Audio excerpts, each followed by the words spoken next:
And we are live. Welcome back, everyone. I'm here with Jared and Yeezus. So, yeah, we're gonna be finally responding to the ESO stream. I know it's been long awaited. I know it's been, it's just been issues on our back end. Essentially, we can't all be free at the same time. So, Hey Colton, are you sure we're live? On the stream on YouTube, and it's not. It's saying the live stream's not responding. right. So I had to create a new video. Um, Gotcha. Okay, I see it now.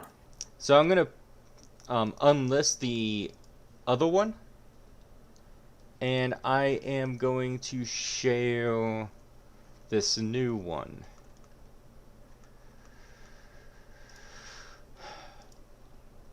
Yeah, I think we're good now.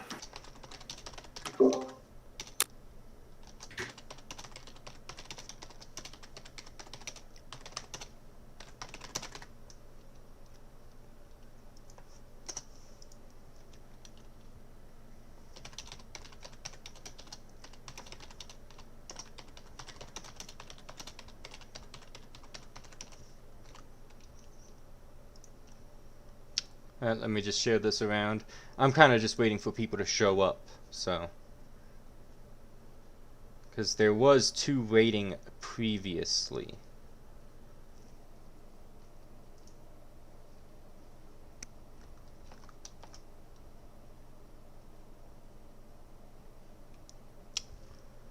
And let me just share this in the...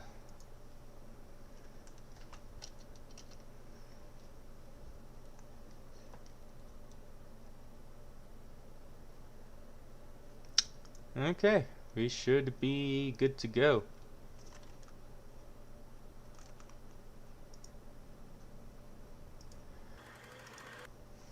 So, you guys at least watched the introduction video.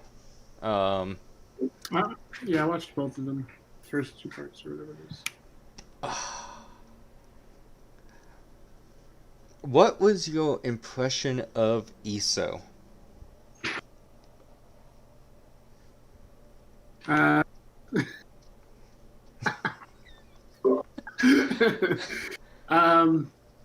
well, he likes to talk. I think he's very analytical. Let's say that. I think he's an intelligent young man, but I think he's. Do you know that feeling that you get when you're young and you think that you've reached the pinnacle of everything? And it's a pretty common feeling for younger guys. Do you know what I'm getting at? It's like a Dunning-Kruger effect type thing. Yeah, exactly. And I think that's what he's suffering from. And nothing against him. I mean, it's a pretty common thing to feel. I felt it too. You always feel like you're on top of your game, and nobody can outthink you, and you've thought through several of the outcomes of everything, and you feel like you're playing 4D chess. You know what I mean? For sure. I think he's reading from a script because, as anybody does when they're trying to make a serious video, or what they assume is a serious video, they're going to write everything out, and they're going to try and make sure they have all their points concise, but it just ends up looking like they're far too dull, and they're far too so into their argument further than they are conveying that argument to the audience, and it just sounds like they're droning on in one long sentence. It could be nerves, but it's kind of funny. Yeah, that's almost how he is in every single video, so... Oh, okay, yeah, I don't I don't know. I've really barely ever heard of this guy before. I know that I've seen some tweets online of him, of people making fun of him, but this is my first real encounter with him as far as, on the intellectual side. But that video is pretty apt. Yep. So, yeah, no, he's been making YouTube videos even before he was ESO. since what, 2015? I think, yeah, Yeah. a So while. he's been online for a while, and you can definitely tell that he picked this up from somewhere because he used to not sound like this. So So what about that? Did he have a change of heart? Did his ideas change? Did someone change his ideas? What's the backstory on that? Do you know? my guess is that because he talks a lot like Konkin writes, that he read Konkin and he decided that's how everyone must speak. God, yeah, I can. But Conkin didn't even speak like that. Conkin was actually he was a decent speaker. That's kind of funny though that he talks like it, and it's true that I can see that he does kind of talk like Conkin writes. You're right. Yep. So yeah. So that's my opinion on it. I don't. All right, so should we get into the video or? Yeah, I'm just gonna check the stream one last time to see how many people are watching. Because I think we allowed enough time for people to actually file in. Ah, 5 people are watching. This is good. Well, hey, it's better than us just talking to ourselves. Yep. So, yeah. Alright, let's go. That you were a libertarian at one time, as you just mentioned, and now you're an alt-right. Why did you leave? Why did you stop being a libertarian and became an alt-right? I'm not entirely sure that I have stopped being a libertarian. I read Hans Hermann Hoppe's Democracy, the God That Failed. It's an excellent book. I can't recommend that highly, though. And he talks about libertarianism as basically almost as if the ultimate logical conclusion of it is monarchy, because property owners are in complete control of their property and are going to be able to tell the people on their property what to do. And as we know from anything that goes on in modernity, we know that some people are a lot better at obtaining property than others, and without a centralized state to create all this uncertainty in titles and property taxes and whatnot, then you can imagine that very capable people are going to end up in control of more land than others, and most likely most of us would be tenants upon that land, and we would basically be their subject. Basically, all mainstream attempts at spreading libertarianism has failed. Lately, I've been contemplating why that's the case. Why libertarians suck so much at convincing others to adopt individualist thinking. And the conclusion that I came to is that collectivism is simply superior to individualism. So why do I think collectivism is superior to individualism? Well, that's an ANCAP. I never thought I'd say it, but pragmatism. Can you pause it there? Yeah. So let's talk about the framing a little bit, right? Because that's what this is. This is the very beginning of this is entirely framing a narrative, right? Look at what became of Cantwell. Unfortunately, look at what he became known as the crying Nazi. So, the immediate framing is all Hoppeans are obviously they're Nazis, and then also if you're not a Nazi, then you're just you're on principle, taking that guy T's that guy T's video out of context and saying, well, hey, we're not principled, we're just pragmatic, right? That's what this is. They're trying desperately to frame this narrative before they go in and say, look, you're either a Nazi or you're not principled, and that's the framing in which we're going to discuss this. Do you guys disagree with that? No, I was 100% agree with everything that you just said, because that guy T doesn't identify as a Hoppean. He said he's never read Hoppe's work, so it's almost like this clip of him saying collectivism is more pragmatic than individualism doesn't even apply. Yeah, I mean, it's out of context, but it doesn't even apply to a critique Hoppeans. of Hoppe anyway. Yeah. Right. Yeah. And I would say that it's extremely unfair. I get people being unfair to Cantwell because Cantwell's Cantwell, and he's been out there for a while, and no fault, a lot of fault of his own for a lot of things. But at the same time, when you back a Cantwell video with that guy T totally out of context, someone who's self-admittedly not well read on Hoppe, and he is, talking about individualism and collectivism, which I highly recommend that people go and watch that video of that guy T. It was a great video in my opinion. And I've known T for quite a while online. He's a good dude, and he's a smart dude, and I think he works for. Who does he work for now? I think he works with Jeffrey Tucker, doesn't he? AIER, whatever it is. Yeah. So I mean, whatever it is, Institute of Economic Research or something like that. Yeah, so I mean, he's not a dumb guy. I mean, just to sit there and say that, that he's essentially saying, I'm not saying that they actually said this, but this is the context in which they're framing this, that, either Hoppians or Nazis, which could you at least find a better Nazi if you're going to compare us to Nazis? Like, come on, like Cantwell's not even he's not even that good. He's the crying Nazi, right? Like, you're trying to frame us as these horrifying people, right? These overwhelmingly imposing fascist, national socialists. Why not find someone that's a little scarier? I think it's probably because they're framing that narrative in such a way that we're both evil and stupid, right? And that's what.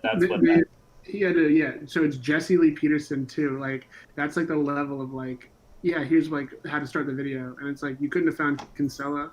You couldn't have found a video of like anyone from the Mises Institute talking about argumentation ethics specifically, or Hoppe in general. Like, it's just like, well, this is like a clip of them referencing it. So it's like, you know what I mean? Like, so I mean, it's hard for me. Sorry, I'm just going to overtalk you for a second, but it's hard for me to take anything seriously that this guy said or these two say going forward, just because how like, if you're going to argue from a point of dishonesty, or trying to frame a narrative in such a way that you make Hoppians look like we're all a bunch of either idiotic Nazis or unprincipled pragmatists, that why should I even engage you in a debate? Like, why would I give you the time of day if you're going to argue from such a dishonesty? Right. And so I actually asked that guy T, but since I asked him, he actually deleted his YouTube, his Twitter. So yeah, it's unfortunate that we've lost that quote, but maybe we can get him to talk about this later time, especially since he was used in this. It would probably be good to get him on and see if we can get him on and get him to respond to that. That would be an interesting discussion with T to talk about how he's being framed here. Yep, and I did pull up the tweets, at least my tweets. You can't see his tweets, but yeah, he definitely said that he wasn't a Hoppian, never read Hoppe, but he liked some of his conclusions from a purely pragmatist direction, which is not where Hoppe comes from, because Hoppe is a blah.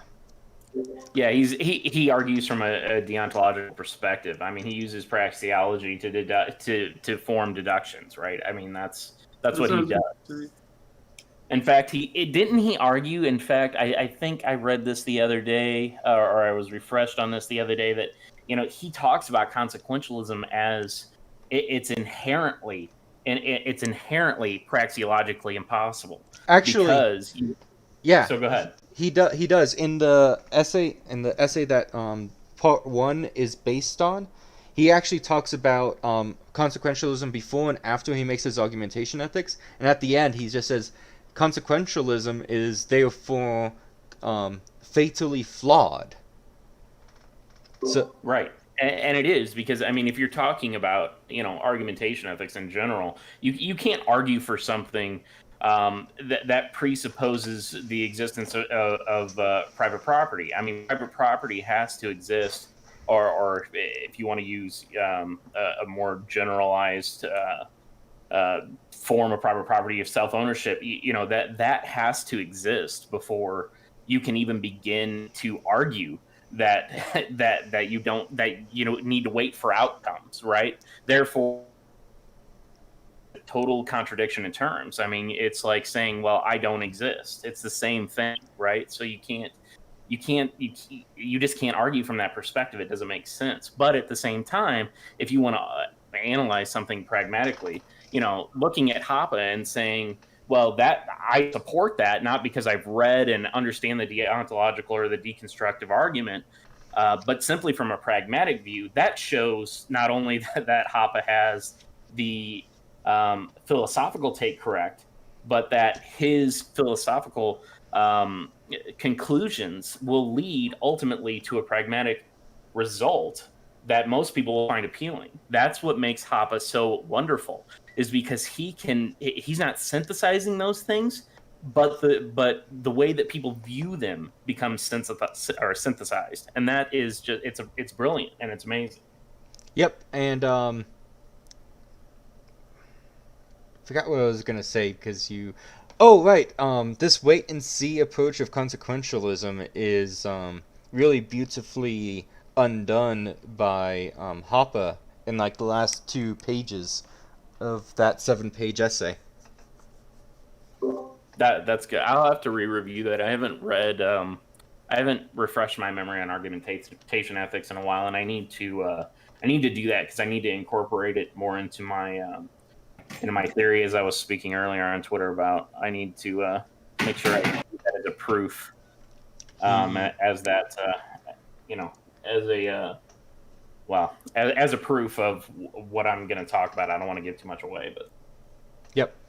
So Filthy Heretic and Esoteric the Free, which is kind of interesting that he rebranded himself in the last year and a half because he used to be Esoteric Entity.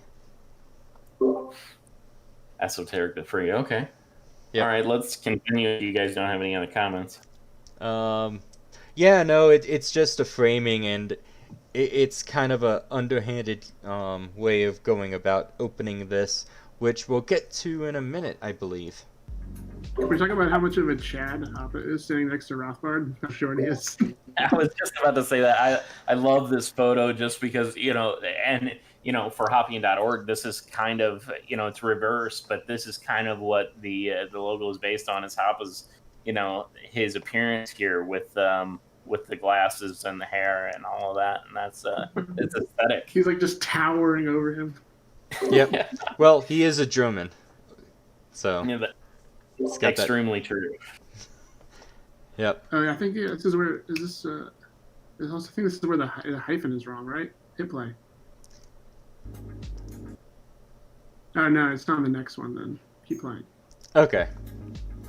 Because the hyphen is something that you learn about probably later. So this video has been a long time coming. Throughout our Just so you know, they've been working on this series for well over a year. So this is not something they just created in a week. This is something that they've been planning how to do exactly. So keep that in mind. 12 months? Yes. This footage they're using, actually, they filmed when they started thinking about it. Oh God. Okay. Well, let's continue. Yeah, just to let you know, it was about a month and a half before the uploading of this that they actually finished the script. So, it's okay. None of this is gonna be like mistaken. Like, oh, I didn't mean to say that in that way because, like, there was 2 guys working on it. Right. Yeah. Okay. I gotcha. Ongoing exploration of philosophy and discovering various perspectives on the nature of political rule, Hans Hermann Hoppe, or Hoppe, Right there. has always stood out as a person. That's where it's wrong. Huh? That's what I was saying. That's where the hyphen is wrong. I wrote it down in my notes and I watched it earlier. Oh, I didn't even notice that because I was too busy focused on the physical removal. Yeah, I was focused on that too. That's a good catch. That's a good catch, Well, Bert. it's like a hyphenated last name, like a divorcee wine mom or something. Right? Yeah. Hoppe was engaged to Rothbard, and this is the result. So physical removal, yeah. Again, another framing device, right? So. Yep. Of interest. All right. Although I don't have too much problem with this because it is kind of a meme. No, I don't either. We use it too. I mean, it's a pretty common thing now, and even the idea, if you know what you're talking about when it comes comes to Hoppe. The idea is not. It's such a general idea. It is basically just the enforcement of private property rights. How can you be against that? And I think that's another beautiful thing about Hoppe's arguments with physical removal is that ultimately, if you argue against physical removal, you're arguing against property rights, and therefore you're not a libertarian. Amazing, isn't it? Yeah. Yeah. Although the word libertarian has been basically destroyed in the public conscience. Yeah, we could do a whole video on that if I would, if I had the time, we could definitely do a whole video on that because they've destroyed libertarianism as a not as an idea but as a what would you call that, as a marketing device, right? If you think of the word liberal today, that brings a certain type of person to mind, right? Same thing with conservative. They undermined that one too with neoconservatives and the Trotskyites, and I could make another video about that if we really needed to. Right. But I did mean to bring this up when we were just waiting for people to show up, but Dave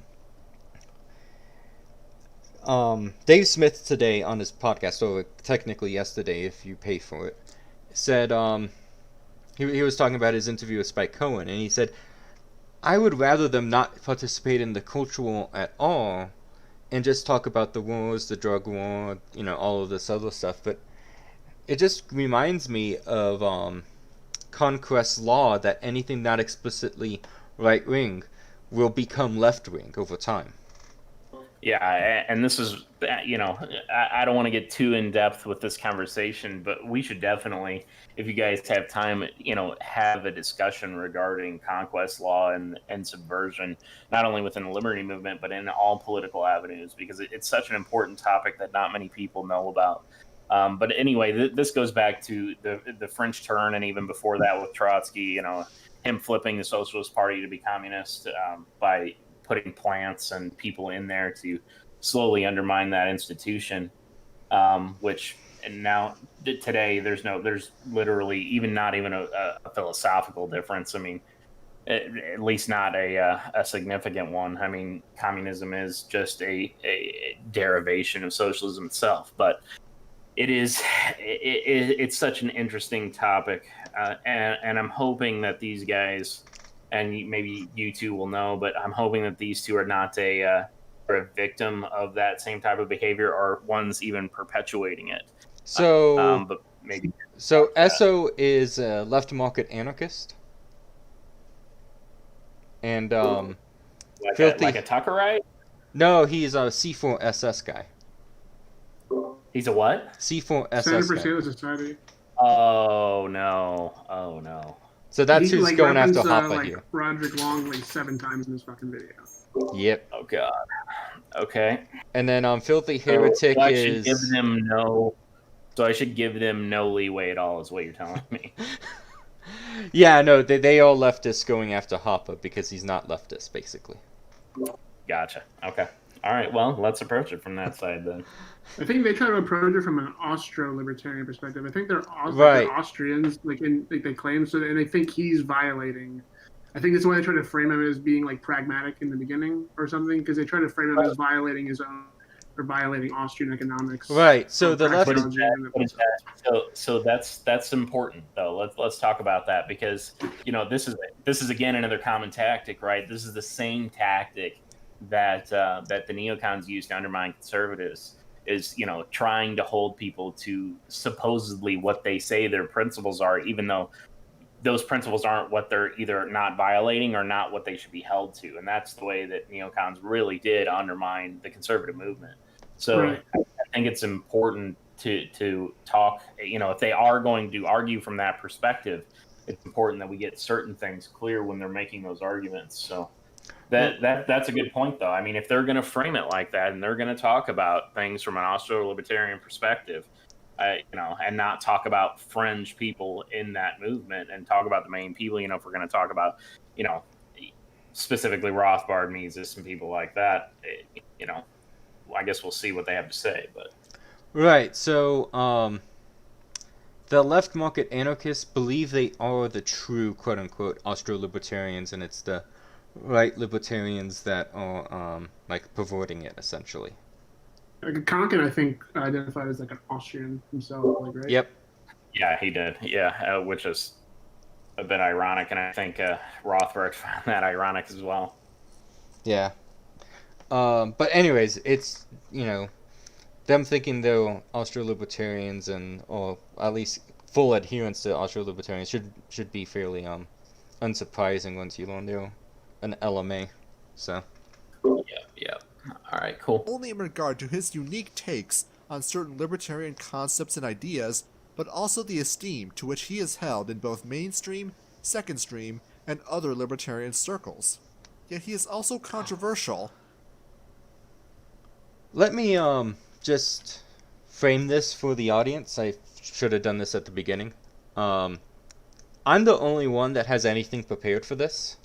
I just told Jared and Yeezus here to familiarize themselves with argumentation ethics because we're going to be talking about it. I just kind of linked them to videos. So I haven't reviewed. I think I clicked on this link and watched the first 5 minutes of it, and then I was like, okay, well, we'll just talk about it as we go because I think this is kind of a deconstructive video. But I haven't watched the second video or any piece of this at all, so it's kind of going to be off the cuff for me, especially. Both of them earlier just to prepare, but I didn't really end up writing anything because I literally started like my mind started like just going somewhere else. He started talking. Yep. You made a tweet about that today, I believe. I did. Concepts and ideas, but also the esteem to which he is held in both mainstream, second stream, and other libertarian circles. Yet he is also controversial, to whom various authoritarian tendencies among libertarians are blamed, usually from left libertarians and socialists. While exploring his views and interacting with his supporters, Esso and I found numerous points of contention between our own understanding of Austro-libertarianism, including economics, history, philosophy, and praxis, and those of Professor Hoppes. However, aside from the occasional critique Hold up. Well, could you throw a hop counter on the fucking screen? I don't think I can put up a hop counter, sadly. Can you? Did he say hop? He's gonna make the whole video. Oh my god. Okay, Yeah, every time Esso he doesn't says hoppa, he's gonna say hop. So be Okay, prepared for that. So a year of preparation and you mispronounced his name. Okay. Yeah. They've also had a year to prepare, so woot. All right. Sorry. Go ahead. I was actually hoping you guys would talk a little bit longer because I'm trying to get something set up on my end. Can we talk It's okay. What some do you of the fucking 1920s are? Can you talk about actually, like, unironically, how amazing it is to look at the kind of transportation they were using and to where we are today in like such a short period of time because of the market? But hold on, that isn't because of wage labor. Wage labor is theft. Didn't you know that? That's right, dude. A bunch of mutualists built the Ford factory. That's what saved the world. Unironically, it's a bunch of mutualists that saved the world. No, I'm lying, obviously. God, I hope that they don't. Are they going to get like? Sorry, I'm just going to ask. Are they going to get into that? Is that what this framing is with this with the 1920s background here? No. I think that's just for aesthetic, return to tradition, and all. These dudes are trad. Okay, gotcha. Yeah. I'm sure this old man standing here, at this. What is that? A ferry? Where are they? They are, as they just showed you, they're at a ferry, and this is like them waiting in line to get into the ferry. Gotcha. I'm sure that ferryman in the 1930s, 20s, whatever this is, I'm sure he gave a whole lot of shit about the fact that he was, not trading. Exploited. Yeah, he was. Yeah, the fact that he was exploited, obviously. I'm sure he hated the fact that he had a job and was working for someone. Yep. So I updated the stream. So now I can actually see the chat. Sorry, I was on the last. Okay. Yeah, I was on the last stream's chat. So. Cool. Of one or two of All his right, well. points by other philosophers, ranging in quality from excellent to he's a racist. There really has not been an You know, that's the only thing I've kind of watched both these videos fairly, I wouldn't say intensely, but just enough to understand what they're saying. And that's the only thing so far I've been able to find that I can credit them on. Is Yeah, I credit So them they're for saying gonna- that, but it might be just like a rhetorical cover, so you can't say they said it in the video. Right, but if they were going to go into that, I don't think they would have like face palmed at the racist commentary. They'd be like, "Oh, we get into that later," you know. So Yeah, and they don't bring it up at all in the video after this as well. I didn't watch any past that, but right, so there's going to be at least I think 6 or 7 parts, not including the intro. And so I'm hoping to do 2 a week. So well, we're 4 minutes into the intro, so yeah. But this we had to do a bunch of deconstructing of what they're doing. I know. I can't wait till Esso starts speaking, so we have to deconstruct what he's saying. Like, what is he even saying? Yeah, he's very Long-winded. I think. Yeah, Uses a bunch of $10 words when I think he goes around the block just to go next door. You know what I mean? Like he goes the long way. Hey, are you talking about my articles now? I mean, Yeah, exactly. Why say many word when little word do trick? right, exactly. an All right, so in-depth I disconnected exploration during part. No. Sorry, I disconnected during part of that. Why say little word if many would do tricks? by other philosophers, ranging in quality from excellent to he's a racist.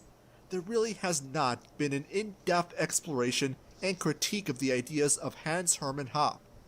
So, we took it upon ourselves to really dig down and explore his ideas, and figure out why we have such an issue with the ideas he puts forward, or even if it is us who are in the wrong.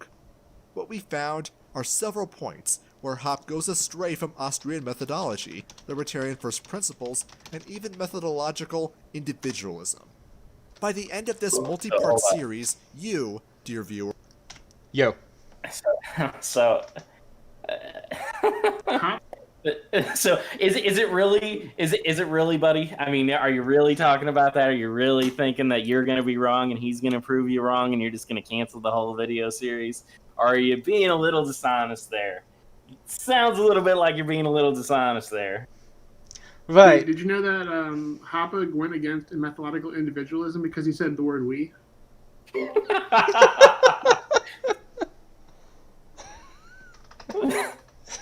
You better speak in the singular, you collectivist. Dude, you have a All right. family? What are you, a fucking collectivist? I'm just an atomized individual, dude. I'm a praxeologist. You didn't put your children on the street and start starving them, you fucking collectivist. individualism.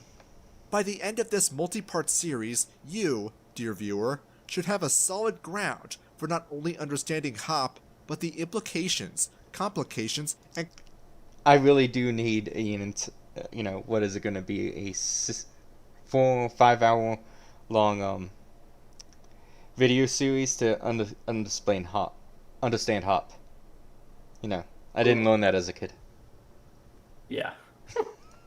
contradictions in his particular brand of anarchism, far more in-depth than what you just might get from memes. There will be points we fail to pick up on, and even failings in understanding of what he is trying to convey. Nevertheless, Did you see the mustache on this dude? Yeah. How he's crazy got is it that he doesn't have a leg, but he still bothered to put on a full suit? a suit, yeah, and his bowler. I mean, that's Drip, dude. Different, yeah, full drip, and he's in a different era, you know. So what this guy just said? What's this guy's name again? Filthy heretic. So you can either call him filthy or And heretic. Call him heretic. Yeah, right, yeah. So heretic here. I feel like his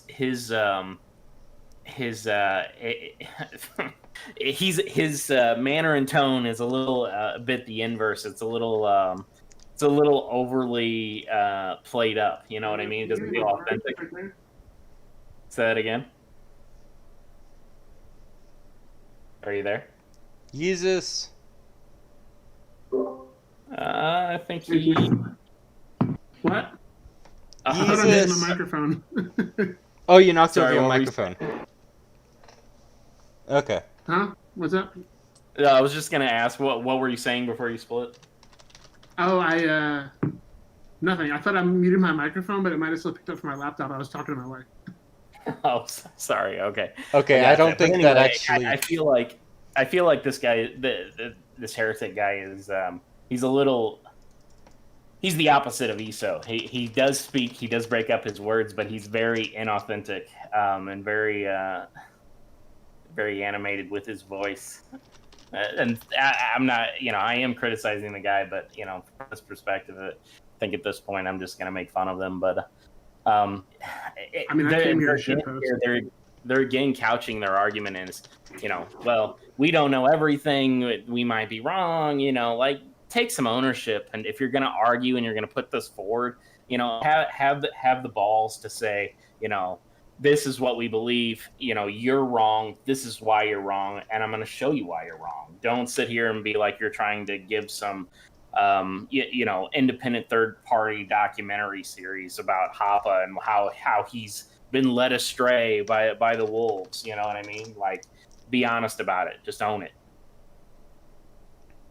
Yep.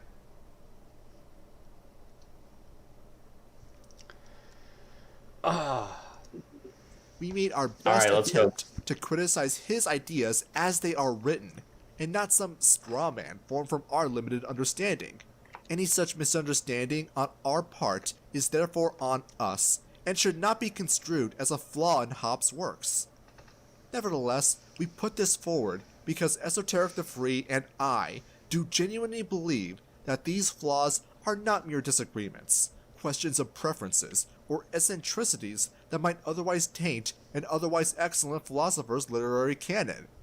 Much like Lysander Spooner's defense of intellectual property, these flaws, common, pervasive, and interconnected throughout Hoppe's works, impair libertarianism's ability to appeal to literally everyone's self-interests, make truth claims about the relationship between people and the state, and taint our understanding of socio-economic reality, while inculcating narratives into the mind. Can you rewind about 10 seconds? I want to make sure I got what he just said. Okay. Make truth claims about the relationship between people and the state, and taint our understanding of socio-economic reality, while inculcating narratives into the minds of uncritical libertarians that make statist narratives seem completely reasonable and accurate. Okay, one more time. Go back a little further.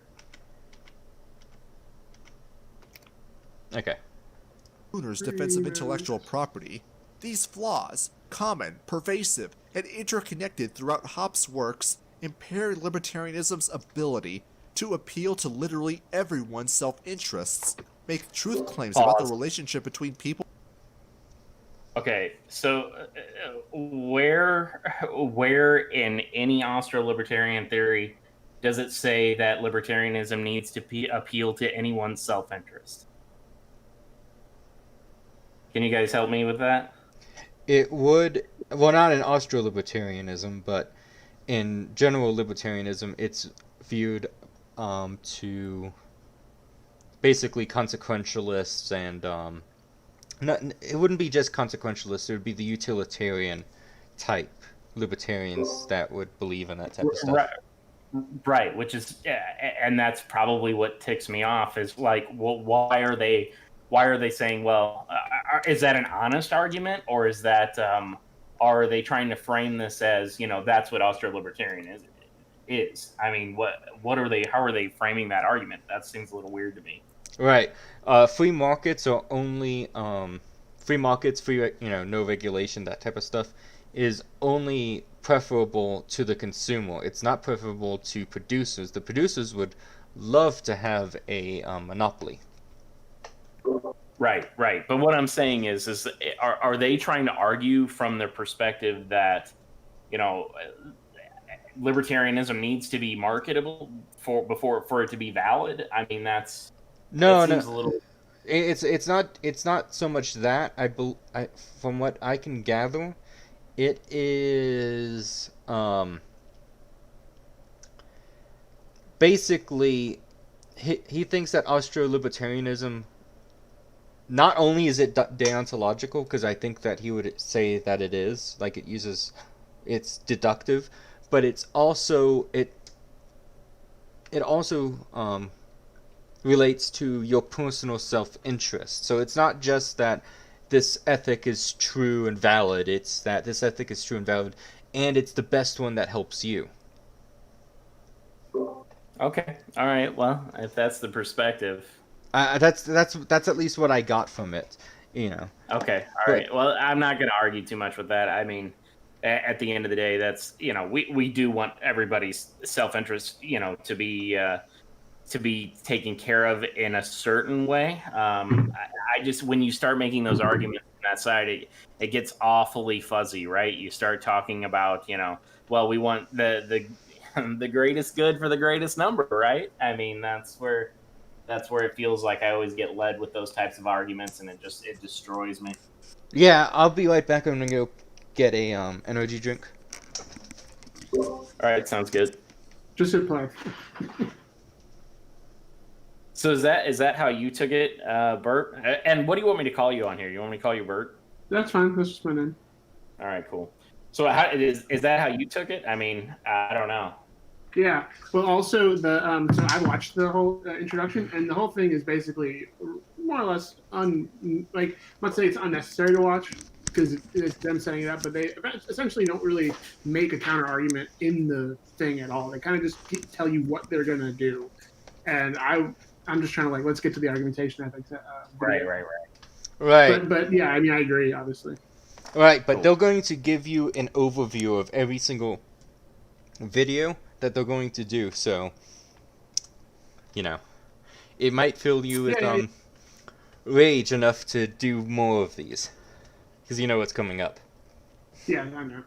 People in the state and taint our understanding of socioeconomic reality while inculcating narratives into the minds of uncritical libertarians that make statist narratives seem completely reasonable and accurate, manipulating libertarians into accepting and even demanding the very monopoly on arbitration Hoppe claims to be critical of.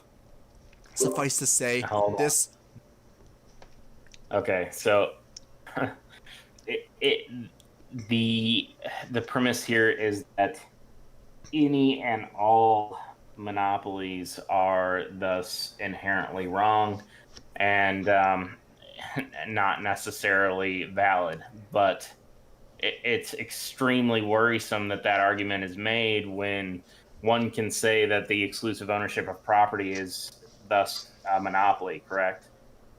So that kind of worries me, that he's going to go down a path of, well, even though you have monopoly control of your property, you don't have the valid right to control it and, reduce and deduce contracts from that property.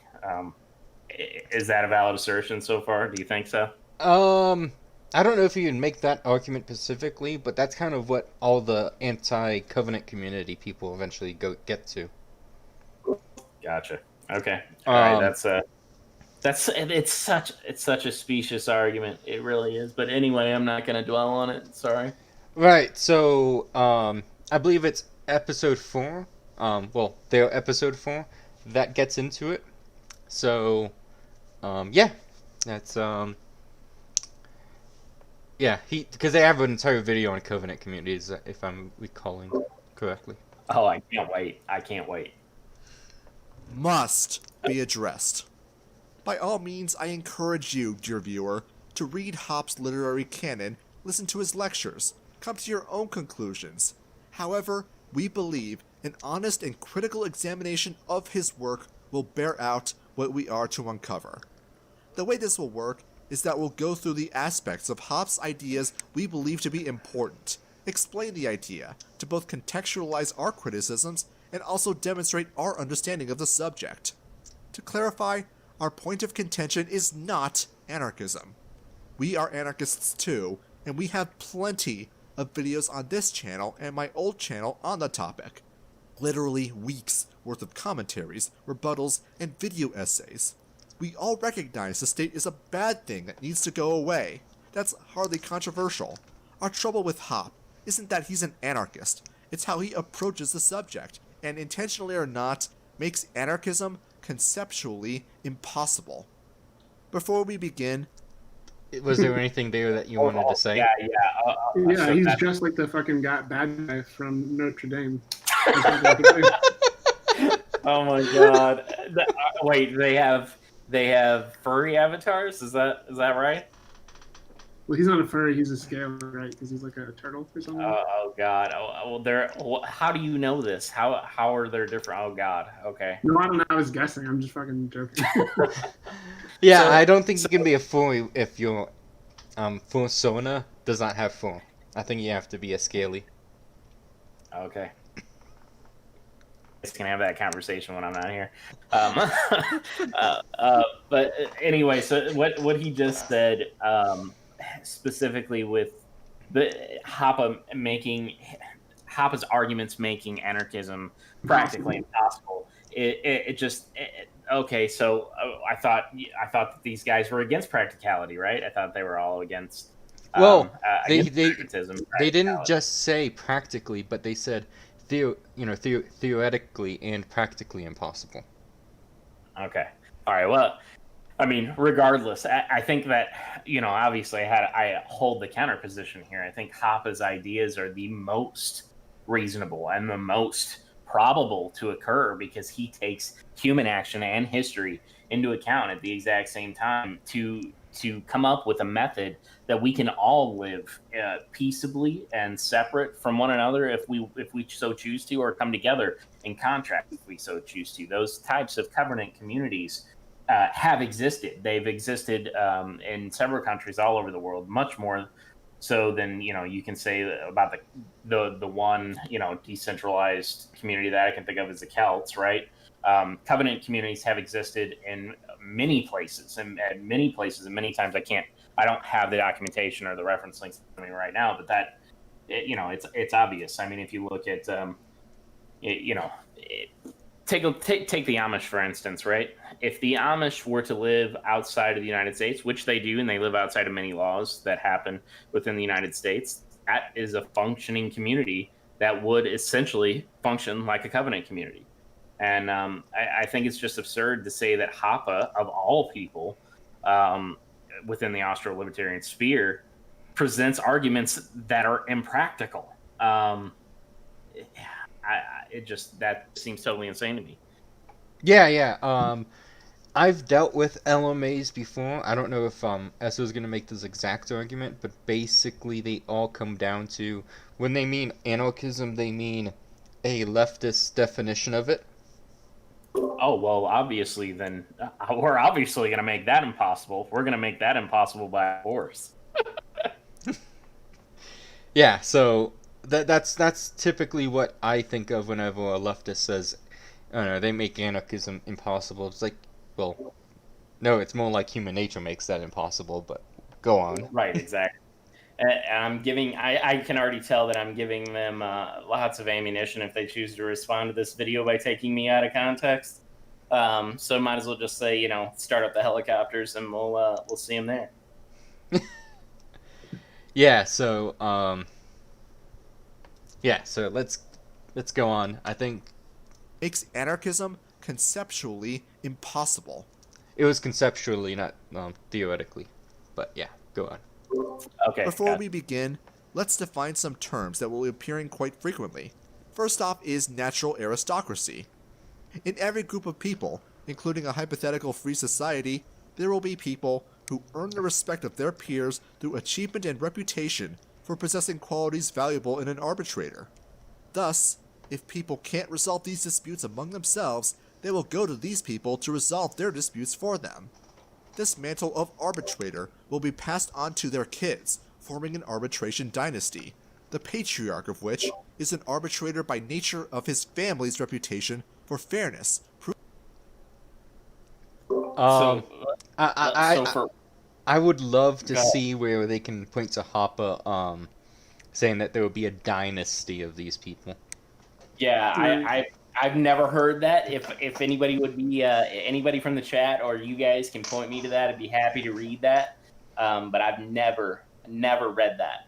Right. Any of Hoppe's work. There might be, wise Some judgment, tangent wise judgment, the wealth to go get education, and all this might have a genetic factor, so it might run in families. But there's no, it's not Yeah. going to be a true dynasty. Yeah, and I don't want to delve into Lamarckism here or anything, but it is. I think it's reasonable from what Colton just said to assume that people ultimately, if you raise your kids in a tradition, if their kids raise their kids in that tradition, and they're held to those traditions and community standards, that the outcomes could be consistent. I think that that's reasonable to say. Beyond that, I mean, I think that, the natural aristocracy was not only talked about by Hoppe, and I hope they'll get into the history of talking about natural aristocracy, because, there have been several other people that have spoken about this, including Thomas Jefferson. He believed that, a natural aristocracy among men would arise, and those types of things would help to ultimately govern the United States. Obviously, Jefferson is not... he's not an Austro-libertarian, right? I mean, he was an anti-federalist, and he was a very intelligent man for his time. And it would have been interesting to hear a dialogue between him and Spooner, because I think that there would have been some interesting developments in pre-Austro-libertarian theory if they had ever gotten together. But yeah, I mean, this natural aristocracy among men it does exist, and it has existed for as long as men have existed. And as a result, we've gotten some really amazingly great things, and we've gotten some horrible things as well. But the idea that hierarchy and aristocracy and natural aristocracy itself is inherently bad is like looking at guns and saying, look, that gun murdered someone. No, the gun didn't murder someone. The aristocracy, and as a result, has not itself killed anyone. The natural aggregation of men into a natural aristocracy has, and it's what those men have done with the aristocracy that has destroyed them. So would you rather Spooner and Jefferson speak, or Bastiat and Molinari? Bastiat Molinari. That's a hard one for me.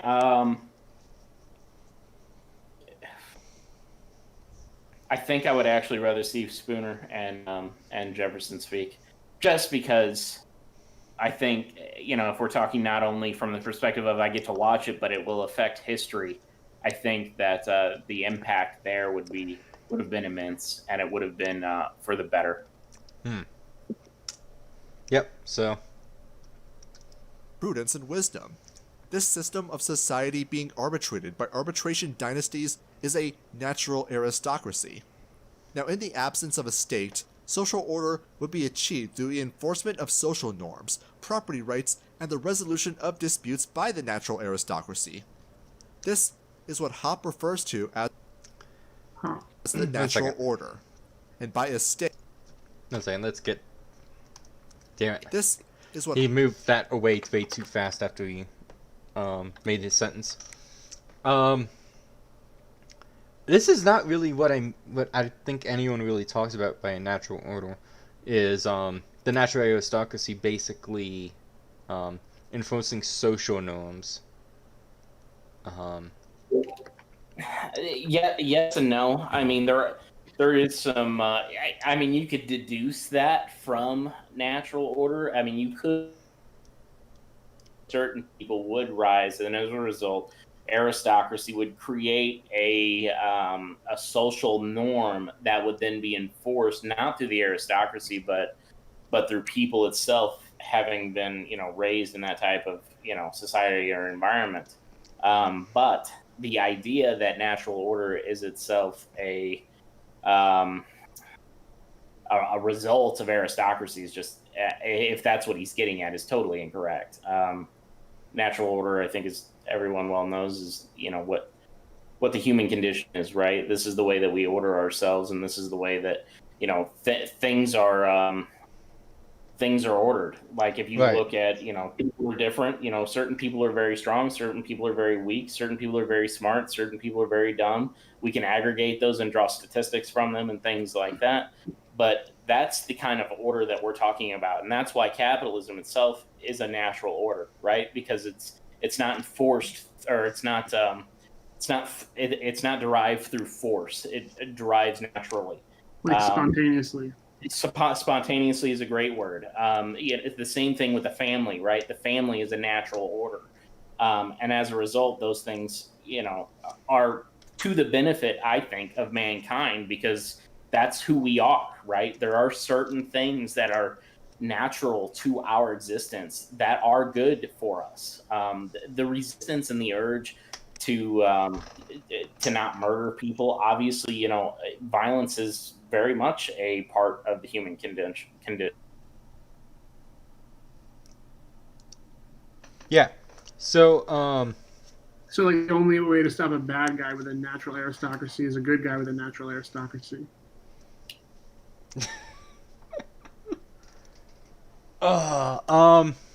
yeah, no, it's.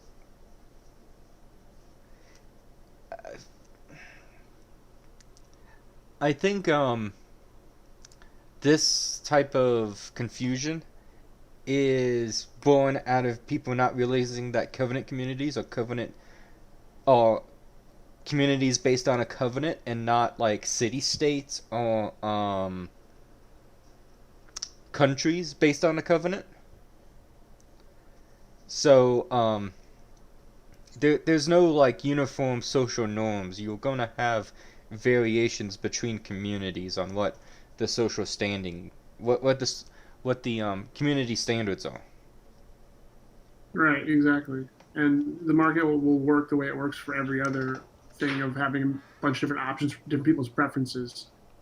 Right. There'll be- Yeah, so you could imagine that if you had some clientele that didn't want to have any smoking in the building, you might have a restaurant that would be a non-smoking restaurant, and then you might have a smoking restaurant as well. So, guys, I'm sorry, I just got disconnected. Where did I get clipped?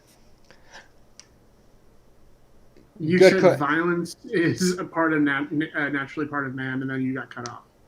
And I was Say like, that. I thought you were just gonna leave it there. Yeah, Oh, I thought you just left it there. I also kind of zoned out for a second because you were going on for a little while. Sorry about that. I do that sometimes. You but should yeah. join the dudes. Join home.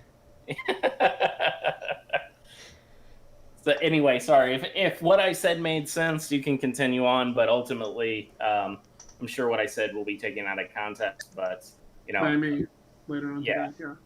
Yeah, let me actually check Discord to see if any of that is happening already. Because they are fairly fast with their memes, because they are graphic designers by trade. where are you looking? I can't say. Okay, gotcha. But I'm just, yeah.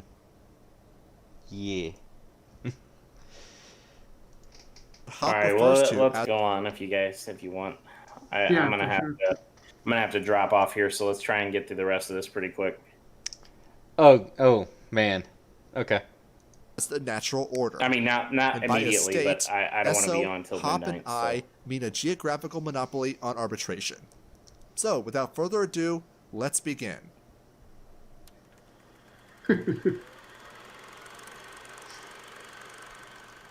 That was a 7-minute introduction to just Hans Hermann get to Hoppe an Now we made introduction. it. Now we made an German hour. Yeah, yeah. Right, but there's so much to unpack. Thankfully, the rest of this I don't think is that bad. So, Okay, all right.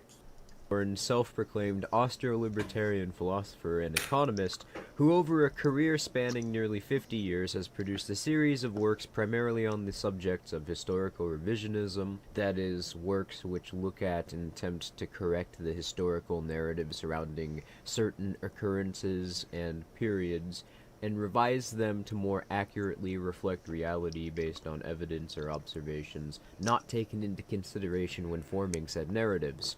Works on the subject of philosophy, politics, or social organization and economic theory. Perhaps his most infamous work published being a book called Democracy, the God That Failed, which is a series of essays that encompass all four of the previously mentioned themes, which among many central themes include what are presented as attempts to expand upon the libertarian philosophy's core principles, specifically in regards to contract theory and defining ethical truths, attempts to expand upon the Austrian methodology while using it to construct criticisms of certain narratives about the nature of social organization, history, economic claims, and policy trends implemented by states. The specific arguments and conclusions Hoppe attempts to establish in this book have resulted in it simultaneously becoming a staple of and one of the most controversial works which is considered to be in the Austro-libertarian canon, and consensus to the validity of his arguments, or even whether or not his philosophy can be described as Austro-libertarian, seems to be split right down the middle. Though if you were to look at the bigger Austrian and Austro-libertarian circles or think tanks, you would get the impression that these groups are fanatical cults of personality which universally consider Triple H's contributions to be the current accepted views by every libertarian, proponent of Austrian theory, or anyone in between. This is largely, I would argue, the result of a few compounding factors. Firstly, Rothbard himself proudly endorsed Hoppe's contributions as valid expansions upon Austro-libertarian thought, and given the sway Rothbard held in the Mises Institute and the influence upon other Austrian theorists and libertarians alike in their intellectual development, this alone all but secured Hoppe's place as a significant figure within these communities. And secondly, virtually no influential figures within the major Austrian or libertarian community who've published in-depth criticism of Hoppe's work. The criticism of Hoppe's work within Austro-libertarian circles, which does exist, is limited mainly to blogs or podcasts, which themselves are pretty obscure, somewhat difficult to find, and barely even scrape the tip of the iceberg in terms of the problems with Hoppe's philosophy. The most in-depth critiques from the most prominent figures as of now, which I'm aware of, are Roderick Long's critique of Argumentation Ethics from his blog Austro-Athenian Empire, written in 2004, and an episode of Bob Murphy's podcast Contra Krugman, where he mentions a few of Hoppe's arguments for an episode dedicated to playing devil's advocate and challenging the libertarian philosophy. There's another reason as well, but I'll digress for the moment because it'll require going over Hoppe's arguments and his specific conception of libertarian philosophy first before I can make this point and create the strongest possible case for it.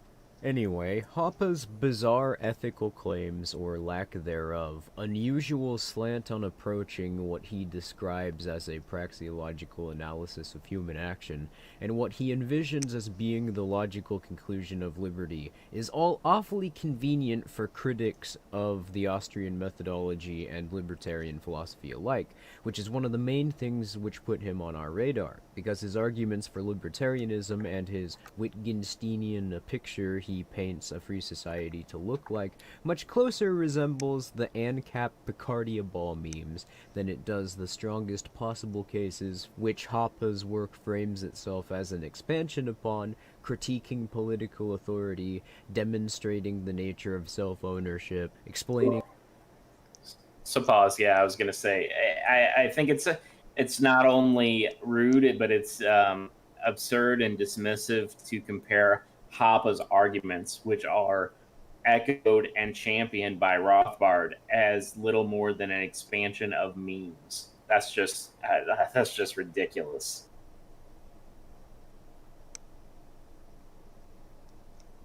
Mm-hmm. I mean, I agree. Yeah, it's not even really true because it's most of the ANCAP memes are all about being atomized individuals. Oh, worrying about the nap in a bizarre way. And Hoppe doesn't really even deal with the nap because the nap is based on private property, which is what he justifies, Meanwhile, the nap Right. kind I of mean, just... sorry. Yeah. I mean, it's a derivative, right? I mean, why deal with that when you can deal with the parent, right? I mean, why deal with the specific instead of the general? It doesn't make sense to do that, which is why I think Hoppe mostly does that. And also, since the nap is a derivative, it doesn't deal with everything, right? So. Right. So let's the power of the praxeolog's interpretation of human action, etc. This video will be dedicated to going over specifically the positions Hoppe holds and arguments he espouses which draw the most controversy among Austrian and libertarian circles.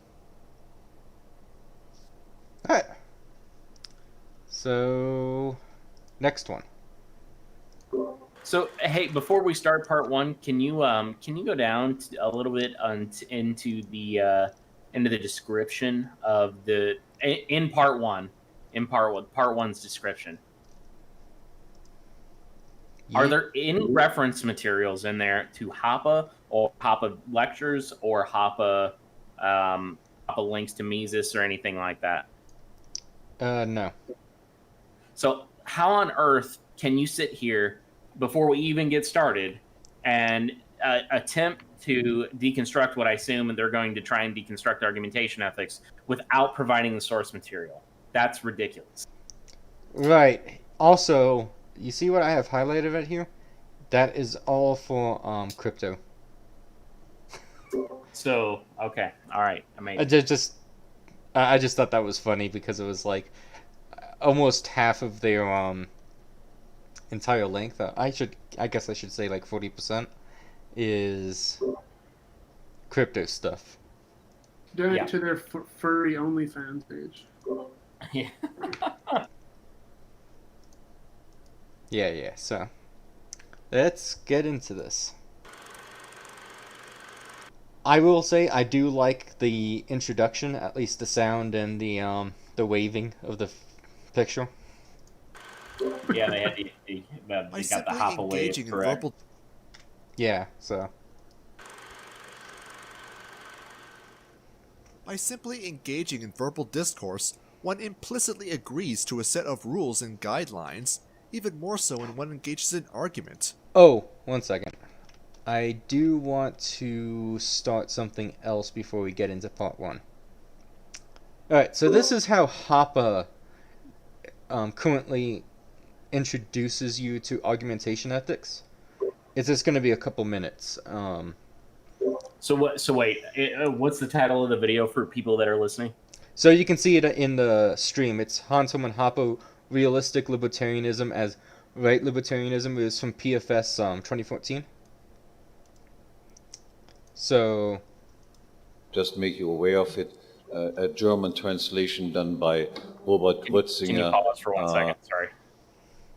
So I highly suggest anybody listening or watching this stream to watch this video. It is one of the most important lectures, in my opinion, that Hoppe has ever given. And the reason for me saying that, very basic ideas that almost anyone can consume and will convert someone to the ideas of libertarianism, specifically as it relates to people on the right.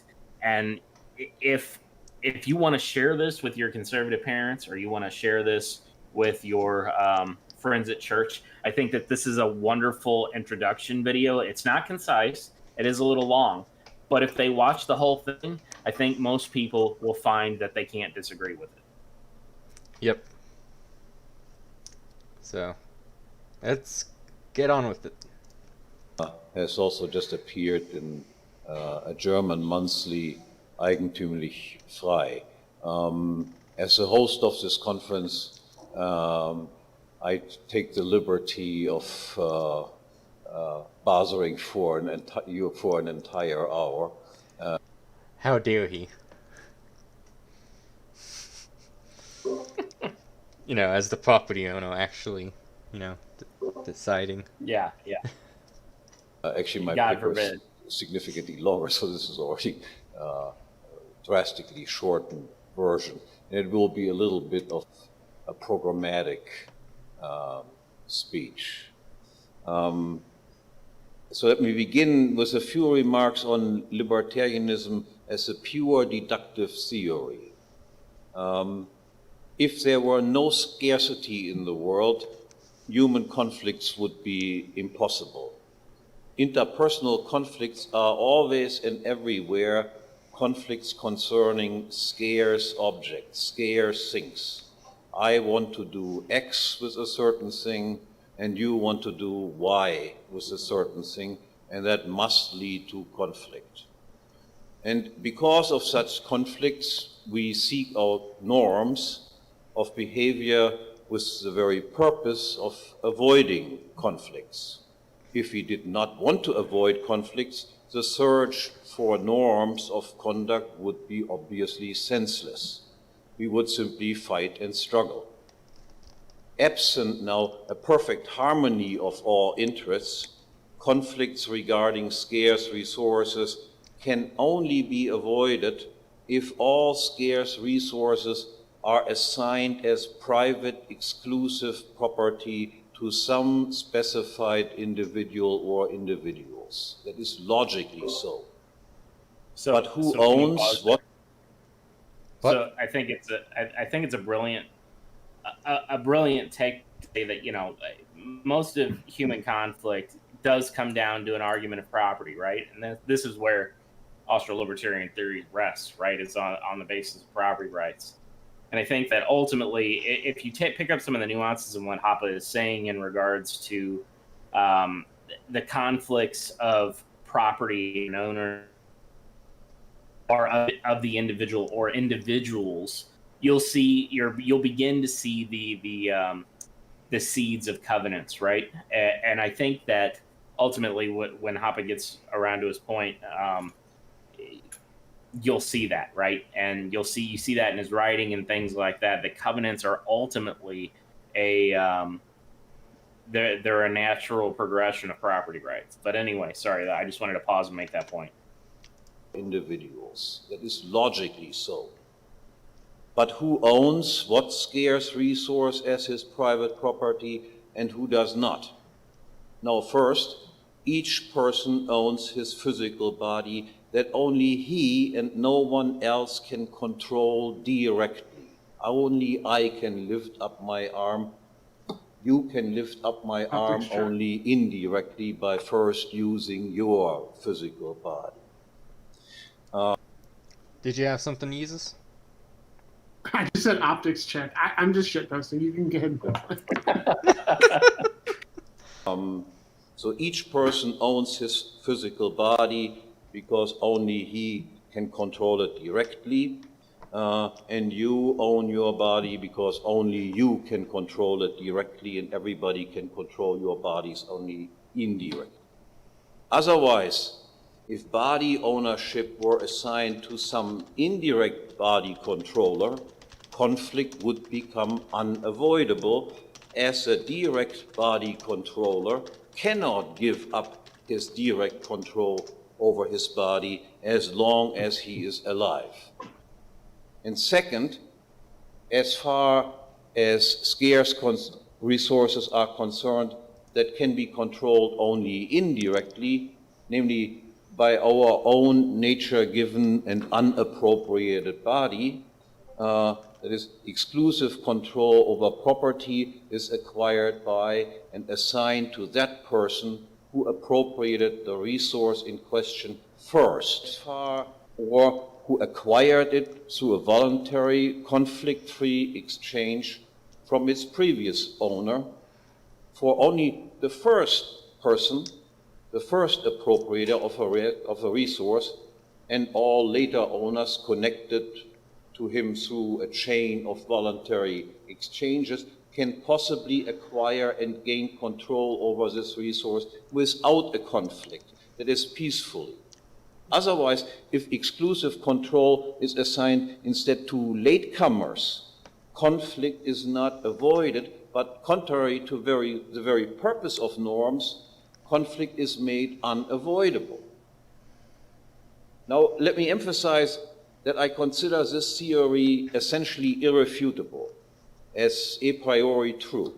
In my estimation, this theory, which I'm only indicated now, of course, this theory represents one of the greatest, if not the greatest, achievement of social thought. It formulates and codifies the immutable ground rules for all people everywhere who wish to live together in peace. And yet, this theory, of course, does not tell us very much about real life. To be sure, it tells us that all actual societies, insofar as they are characterized by peaceful relations, adhere, whether consciously or unconsciously, to these rules. But it does not tell us anything about to what extent this is the case. Right, so this is libertarianism as a pure deductive theory, and the reason why I decided to bring up this video and Hoppe's explanation of it is because this is how Hoppe introduces someone to argumentation ethics. I thought this would be a good parallel to how Filthy Heretic is about to introduce you to argumentation ethics. Yeah, so sorry I've been cutting out. I think I fixed that. I was on my VPN, but I've disconnected now and it's reduced my ping by half. So hopefully that's fixed it. The way Hoppe can describe things, I know that he can be long-winded sometimes, and that's not a drain on Hoppe at all. He's not. It's not that he's long-winded because he's using more words than he needs to. It's long-winded because he's trying to be in depth and give detail. But on the opposite end, the way that Hoppe can describe things sometimes is it's brilliantly simple. So I am interested to see how this guy is going to frame this. Right, and I also think that, so I've already watched it. They're really relying on a book that was written in 1993. And it's kind of interesting that they would use something that old when newer material has been made, essentially. So in that 7-page essay, nothing about a norm is really said in there. And so it's just something that they've missed. They've missed the evolution of this. It hasn't really changed. It's just become more clear over time what is actually being argued for. Yeah. So I mean, it's with any piece of philosophy, right? I mean, the theory gets developed and worked on, and clarified and clearer and more rigid and more more defensible and more developed. So I mean, arguing from a point in time can be dishonest at times. Not always. If there are certain ideas that you just oppose that haven't been changed or developed or explained better, then those criticisms can be fine. But ultimately, if you're arguing from a point in time, you should definitely look forward and see if there's anything else that has further developed that theory. Yep. So without further ado, let's hear what Filthy has to say. By simply engaging in verbal discourse, one implicitly agrees to a set of rules and guidelines, even more so when one engages in argument. After all, if people don't agree, they can just not engage in an argument. For example, the act of arguing implies acknowledging the other person is acting purposefully, that the one you are engaging in discourse with is capable of changing their mind when presented with new, truthful information. Hoppe took this and concluded there is some connection between libertarian ethics and rational discourse. He concluded that rejecting libertarian ethics in argumentation, specifically rejecting self-ownership, is a performative contradiction. That is, a statement that is proven false. So he got this a little wrong. I would need the material in front of me to point out exactly the wording that he used where it's wrong. But you've got it. Is that? Yeah, that's not what I was going to bring up, but it is something here. So you're talking about, let me just try to find it. You're talking about the self-ownership, right? Right. And ultimately about, it's not just about the fact that we're looking at the rational discourse between two different people that are ultimate, and we're ultimately defining that as, not... okay, so you're arguing with someone, correct? When you're making that argument with someone, you yourself are throwing out the idea that force and violence itself can be justified at that point, because you are taking it upon yourself to see that the other person is inherently convincible, or you want to have a discussion around. It's not necessarily the other person; it can be, but the stronger argument is from the perspective of yourself making those arguments. So right. Yeah, So it's arguing for anything. Oh, go ahead. Sorry, Colton. It's not so much that the fact that argumentation exists, it's that you are engaging in argumentation. Right. Exactly. So, for instance, it's not a practical contradiction if I let's say I want your stuff, so I beat you over the head so you go unconscious, and then just take your stuff. It would be a performative contradiction if I was arguing to take your stuff.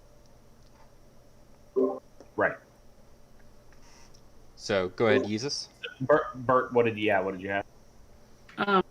Yeah, I was just saying it's basically like you can't even. It's about the thing's about you, because it's about advancing alternatives to the presupposition of everyone being a self-owner by trying to propose a system in which you aren't a self-owner, basically advocating like social. It's not even like necessarily, saying like you have to be explicitly arguing for violence, but you're just proposing a type of organizational structure in which you do not own or you cannot control scarce resources while you're literally controlling a scarce resource. Like that's what the contradiction is.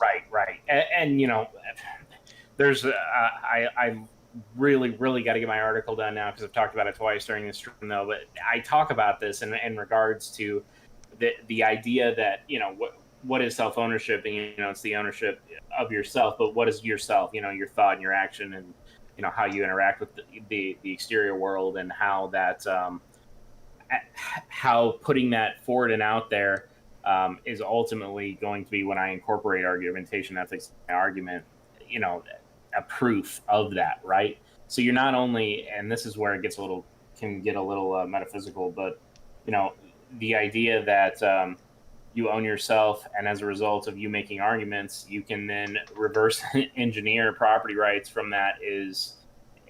It brings Austro-libertarian theory to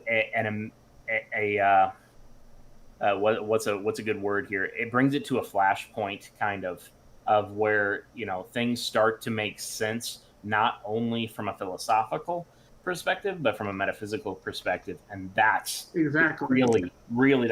My God, that is why argumentation ethics is so brilliant, and why people don't get it. Yeah. Like when you understand it, it's like this is going to sound maybe very ignorant, I guess, but like once you get it, it's hard to picture it, like how you could argue against it, how people couldn't accept it, at least is what I'm trying to say. If you argue against argumentation ethics, you're arguing against your own existence, and that's really why it's so brilliant, right? Yeah, that's like what I'm saying. Like once you get it, it's just like, oh, this is almost this is irrefutable. Like this right. is just... That's the entire purpose of why Rothbard accepted it over his own natural rights tradition argumentation, which Right. is actually what I was going to get into, because they say that Hans Hermann Hoppe isn't a natural rights theorist, and I was like, no, he actually writes about how he justifies natural rights, but he doesn't use argumentation that is in the natural rights tradition. So, but we'll get to that when we get to it. So, All right, I will. If you guys want to continue, I'll be right back. yeah. Yeah, just play the video. It's like 20 minutes By long. the act of articulating it. For example, one cannot argue, or I do not exist, are also performative contradictions. Hoppe presents it as the following. 1. Valid propositions can only arise from argumentation. 2. Any proposition that fails to respect the preconditions of argumentation cannot be justified through argumentation. 3. Argumentation can only occur if all participants have exclusive control over their bodies, i.e. self-ownership. 4. Denying self-ownership is denial of the speaker's own ability to put forward the argument denying self-ownership. 5. Denying self-ownership is a performative contradiction and therefore a false Pause statement. it. All 5 up on the screen. Yep. This way, whenever Jared comes back, all 5 of his Points things all. he wrote up there. Yeah, I'm back. Yeah, we know Vonust. It's been a while. These things always go longer than I expect them to. But that's because we have so much to say. Like, when you're originally reading it, it's like, oh, I have to say this or that about this paragraph, but then you get 2 or 3 other people, and they're like, oh, I have something else to say as well. So. Yeah, so a good way to speed this up might be to take this, and I think this is a 20-minute video, so I think we can take it in 5-minute chunks. Oh, no, because we're not going to be able to understand SO if we do that. Because he runs it together. Yeah. So, like, you're going to have, like, you remember when SO last spoke? We had to rewind and listen to him again. Oh God. But he's only for like 7 minutes of this video, I believe. Yeah, it's. I'm not even. This is just a ad hominem attack, but it doesn't change his like pitch or inflection when he speaks. It's very monotone, and it's completely. Yeah. I can't listen to it. I really can't listen to it. So it might be best if we just let him get everything out and then try and deconstruct the entire... I'll forget what he said. Yeah. But yeah, go ahead. Just hit play. It's fine. Oh, No, did you have anything to say about this, Jared? What's on the screen? Oh, yeah. So let me read through these points real quick. Valid propositions can only rise from argumentation, and any proposition that fails to respect the preconditions of argumentation cannot be justified through argumentation. Argumentation can only occur if participants have exclusive control over their own bodies, i.e. self-ownership. Denying self-ownership is denial of the speaker's own ability to put forward the argument denying self-ownership, and denying self-ownership is a performative contradiction and therefore a false statement. Yes and no. Sorry, that's caught me off guard a little bit. I don't.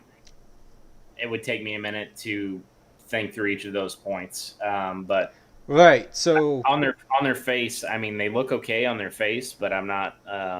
Right. So I'm not sure. Hoppe actually talks about one and why it's just a misunderstanding what Hoppe says. Second, so this is where I'm starting. Second, it must be noted that argumentation does not consist of free-floating propositions, but is a form of action requiring the employment of scarce means.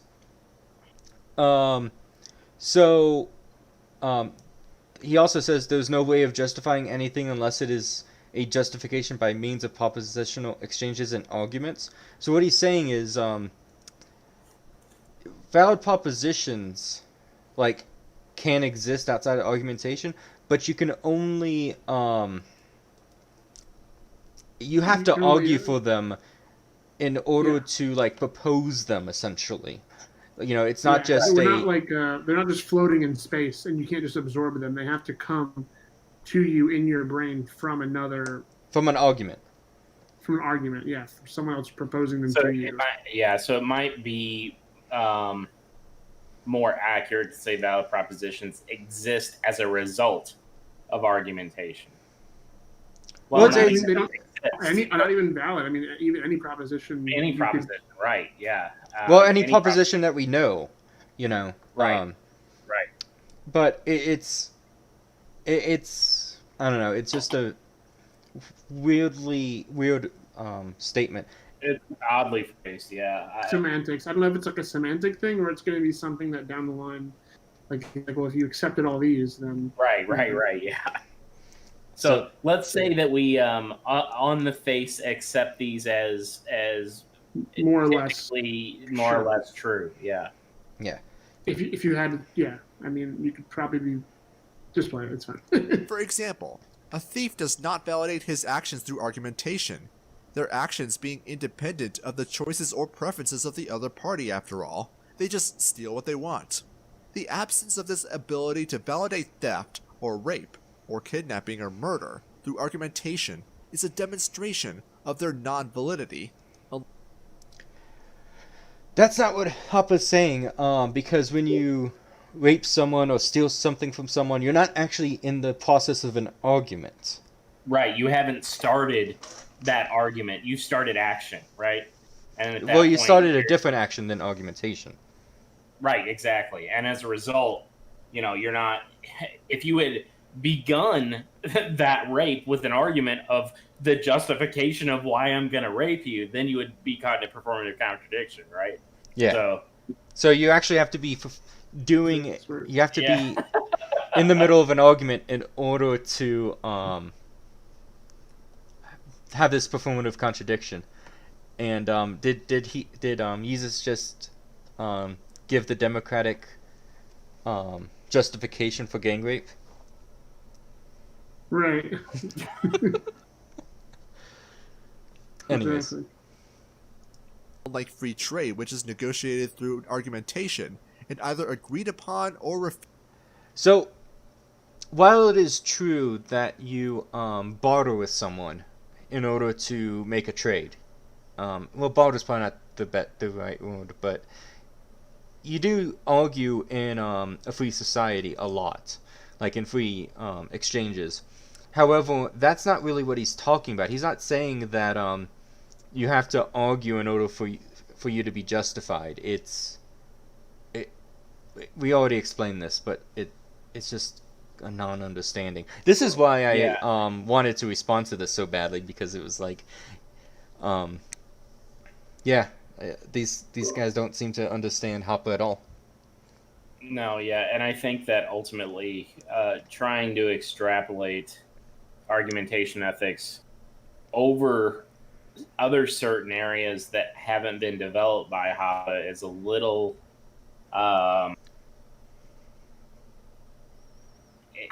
it's a little deceptive,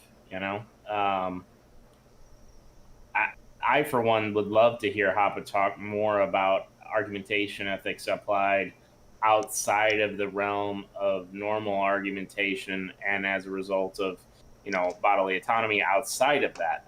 I would like to hear him speak about that, but it's hard for me, and this is just because I'm not as intelligent as Hoppe, in my opinion.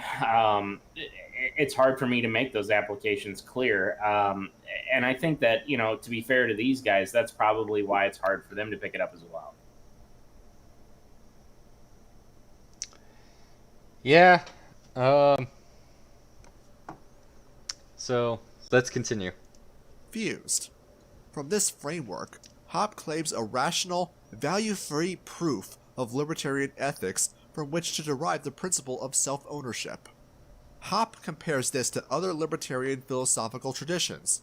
He calls it the ultimate refutation of utilitarian libertarianism. Simply making utilitarian arguments presupposes self-ownership as true, something utilitarians would otherwise reject, as philosophical utilitarianism judges validity on the outcome rather than consistency. Similarly to consequentialists, the veracity of argumentation ethics is completely So, He doesn't actually say this is the ultimate refutation of utilitarianism. Specifically, he actually says it's the ultimate justification of the ethics of private property. He does at the end. I know exactly what. Since I know the sources he's building this off of, I know. So I think. So I do think that he does actually say that. I can't remember in what. I think it was. He doesn't say that exact wording, but he does actually say it's the proof contains its ultimate refutation. Right. Yeah, I think he said something like that. I think it was in the primer, but I'm not sure. No, it's not. It's not the primer. I haven't actually finished writing that, so. But yeah. So as regards the utilitarian position, the proof contains its ultimate refutation. Right, but he doesn't really go around saying that this is the ultimate refutation of the utilitarian position. It's kind of just like after he explains it, he just goes into utilitarianism because that's what Mises and a lot of libertarians still cling on to. And he wants to stop that because utilitarianism has not been successful in converting people. It's not only been non-successful in converting people, it has muddied the waters of arguments for libertarianism because it's so easy to, especially with the left and the language, to subvert those ideas, right? I mean, people look at the world today and they're like, look what capitalism has done. Well, it's kind of hard to say it's capitalism when, you've got a state. Unless you're using Marxist definition. Yep. Pretty hard to do most of the time. Right. But anyway. But similarly to consequentialists, the veracity of argumentation ethics is completely independent of and prior to outcomes. Consistency therefore demands consequentialists be held in suspended animation as the outcomes determine their capacity for human action. In the absence of this, Hoppe calls that a position of praxeological absurdity. On natural rights, Hoppe claims that argumentation ethics supports its conclusion completely, being an add-on that provides a universal, irrefutable proof that is consistent and regardless of human nature, and bridging the is-ought gap, aka Hume's guillotine. Hoppe bypasses this by creating value-free statements that never leave the realm of factual is statements, and provides a basis for conflict resolution based on a universal set of principles.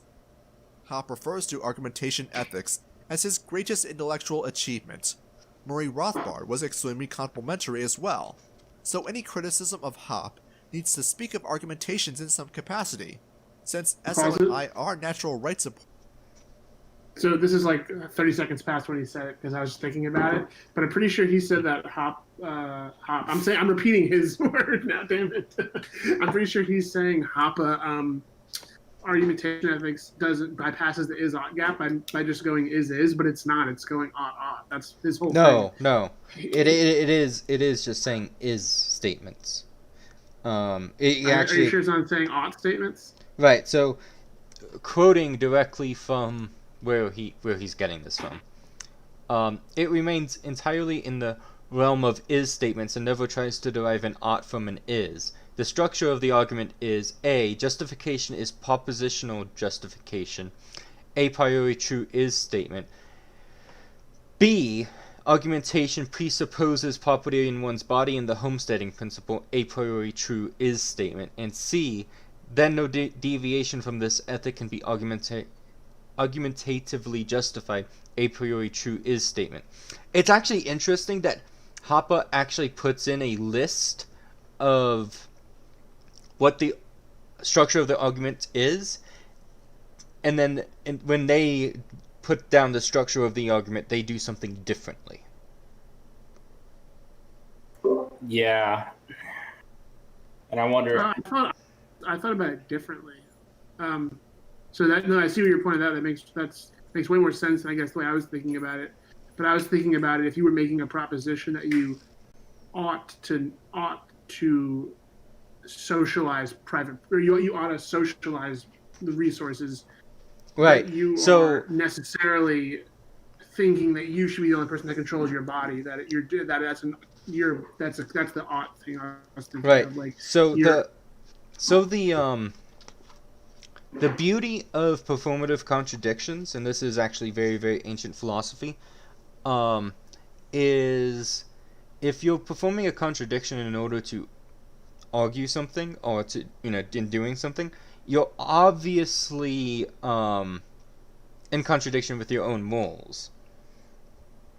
So, and this type of internal inconsistency is something that actually Plato came up with. And it was, you can see other philosophers like Saint Philosopher. He came up with a performative contradiction. A Christian who sins is performing a performative contradiction.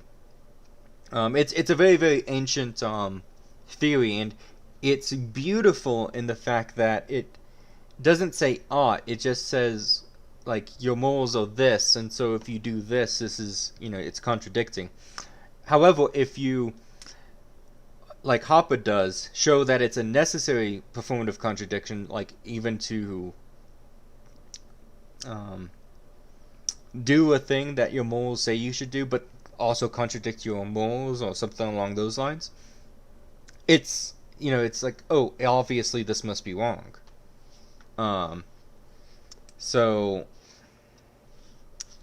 it's the very foundations of philosophy that Hoppe is using to. Yeah. It's not even the foundation of philosophy. It's the foundation of existence. The foundation of thought is the foundation of what it is to be true, right? I mean, and correct. Yeah, the law of non-contradiction and all that. Yeah, right. But that actually, a philosopher had to come up with the law of non-contradiction. Is kind of what my point is. So, yeah, it's. Anyways. Yeah. So just to speak to that for one more second, I mean, I think. I really wish that Hoppe was more recognized for this, because you would think in the realm of, even people who study Aristotle would be overwhelmingly interested in studying this work, because you're finding the foundation of a lot of questions of truth that hasn't existed before, right? We've gone backwards from that time and gone down this utilitarian idea path for far too long with far too many people, and now Hoppe's blown it out of the water, and it's just not, in my opinion, not gotten the recognition that it anywhere nearly deserves. I mean, like Bert said, when you realize what this means, it's a game changer. Yep. It's a game changer. Yeah, no. So, let's continue. Needs to speak of argumentations in some capacity. Since SO and I are natural rights supporters, there shouldn't be much controversy, right?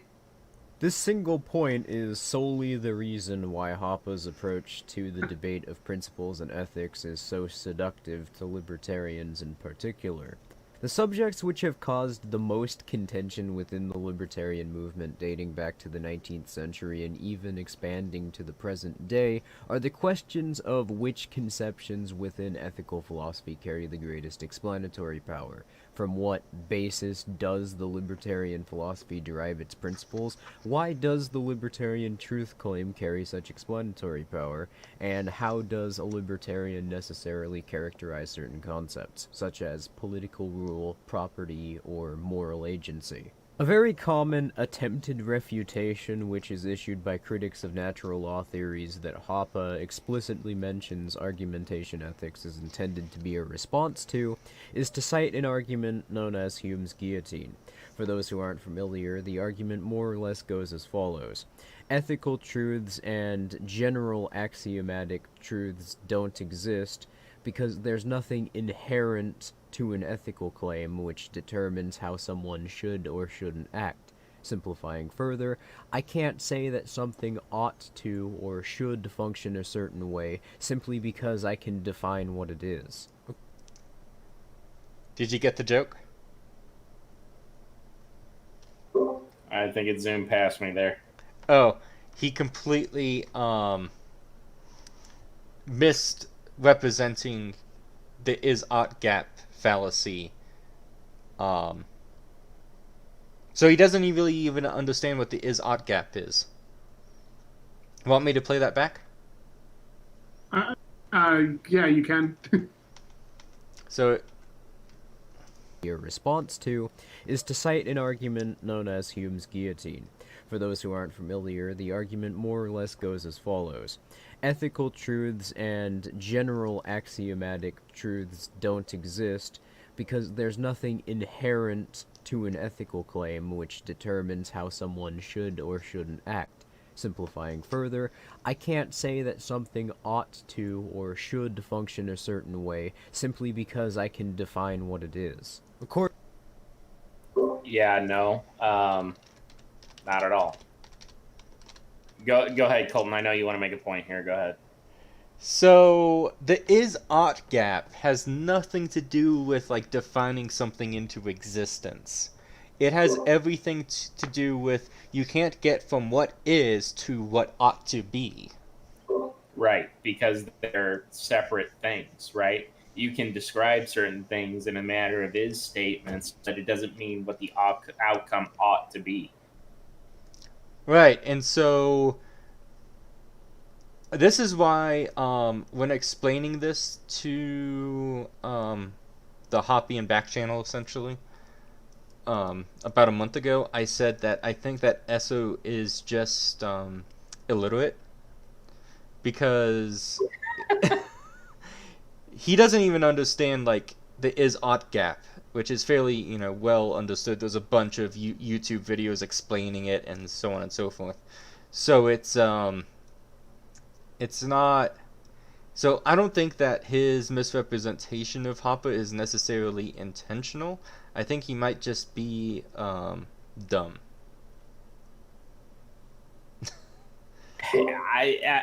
Some of these concepts, and I'm just going to be more fair to him than you are. I think some of these concepts can be a little complex for people, and I'm saying that it's a justification for misrepresentation of that idea, but so let me ask this question: does he use that definition of what he just said of the is-ought gap to try and refute Hoppe?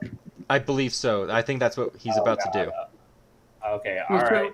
So, I mean, yeah, I'm not going to hit him too hard on that because I got confused with that when I had said just earlier, the way I argumentation ethics to prove a Hoppe I'm talking about, to prove like a performative contradiction is a socialist, for example, who proposes, by even making this argument, I ought to be the one controlling this scarce resource here in my person, in the food I consume and all that. Like I ought to be the one to do that.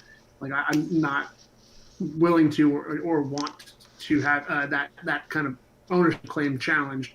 But however, I am going to propose to you right now that all these other resources be socialized. Like you're saying this ought to be this way, but this over here that's different ought to be this way. Well, and that thing right there is a form of contradiction.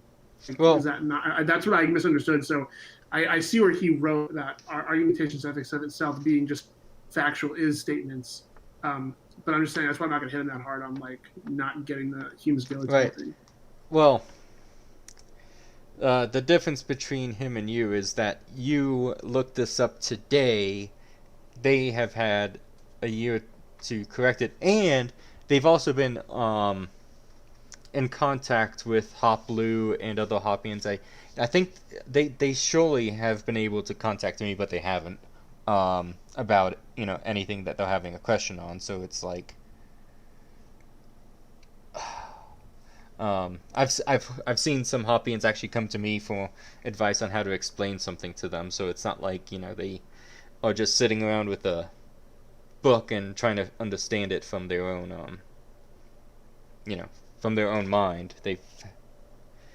Anyways, the backstory is why I'm less forgiving, because it's like they had so many opportunities to understand this if they wanted to.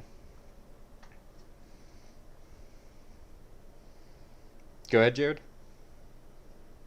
Yeah, I mean, it's a.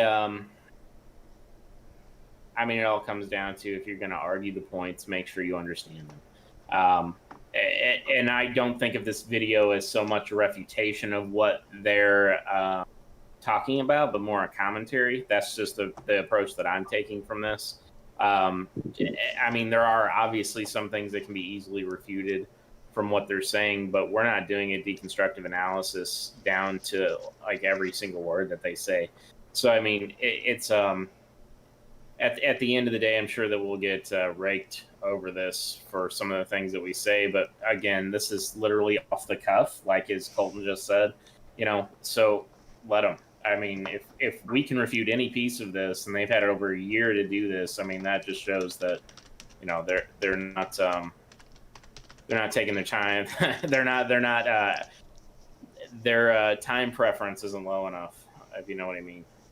Yeah, and meanwhile, like, Hoplu and I were just begging them to, like, finally finish the video because it was taking them well over, like I said, well over a year. So I was just like, just make the video, like, you already disagree with them, just explain why.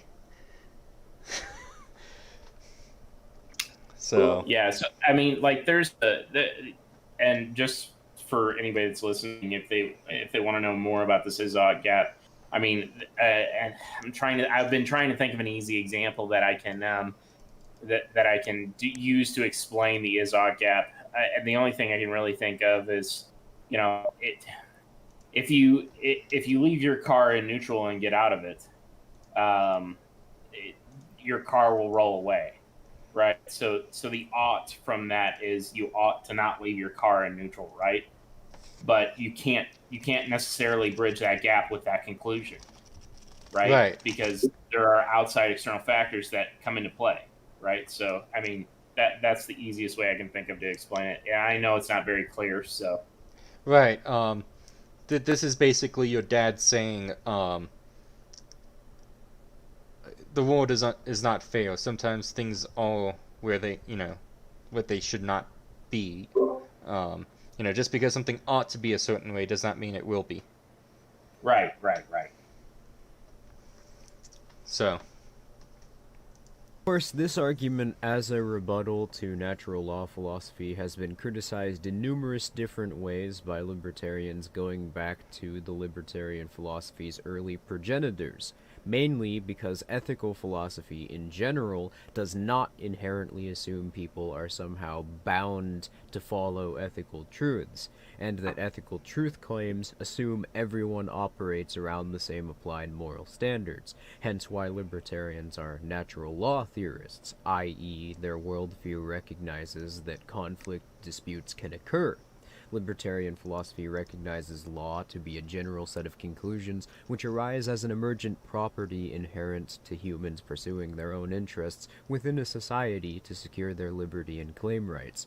And as such, the libertarian praxis for how one goes about establishing justice for themselves within their community is best articulated by Roderick Long. The pursuit of an equality of authority, which is to say, opposing and seeking to undermine organizations which claim and are able to systematically act upon claims of rights that cannot be defended by any principled, demonstrable means. For example, if there was an island which only 2 people inhabited, resources were sparse enough that only one of them was able to obtain or make a big stick for themselves that they could use as a blunt object to hunt or craft with, and the other person didn't have such an object, both of these people still have the right to not be aggressed upon, or for the other to claim ownership over them. But if the guy with the stick didn't like something the other said about him, there's very little that the other could do in the way of ensuring that they didn't get aggressed upon or are able to continue speaking. So whether or not one has a right is not at all helpful to ensuring that they can defend their right, and vice versa. If the other person or organization has the means to consistently aggress upon others to make an income based on this parasitic behavior, then they have nothing but incentives to do so, and therefore their own morality has no reason to care about whether or not what they're doing is in line with what's ethically true. Therefore, although the observation of ethical axioms do not inherently create a reason or disincentive for someone to base their morality around them, or ensure that one can achieve justice in the face of rights violations, obviously if this were true, states wouldn't have ever been able to form in the first place, libertarians nonetheless have a reason to be concerned about applied morality and how justice is pursued, since those are tangentially related to ethical outcomes. The way that the person without the stick could go about solving this problem would be to undermine the inequality of authority which exists between him and his burly friend by, for instance, finding or making an object capable of defending themselves with, or a deterrent which could deal as much harm to the guy with the club. Or collecting a bunch of water and ruining the club if the other person threatens them. Now, Rothbard did... So, did you guys have anything to say about that? There's a really long way to explain that. Yeah. I just want to point out that the equality of authority is an interesting way to put that. That's what yeah, you read my mind there. Equality of authority is an interesting term. I can't because wait. it presupposes that authority comes, and you know, there is a rational argument to be made there that authority flows to the barrel of a gun, right? And that's essentially the Political argument he's authority. making. Right. But he's not making that argument, right? He's making authority.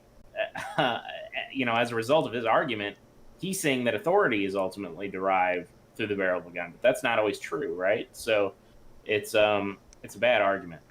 Right. It's just no. I think that he was actually trying to explain his own thought process for this, not necessarily a refutation of Hoppe.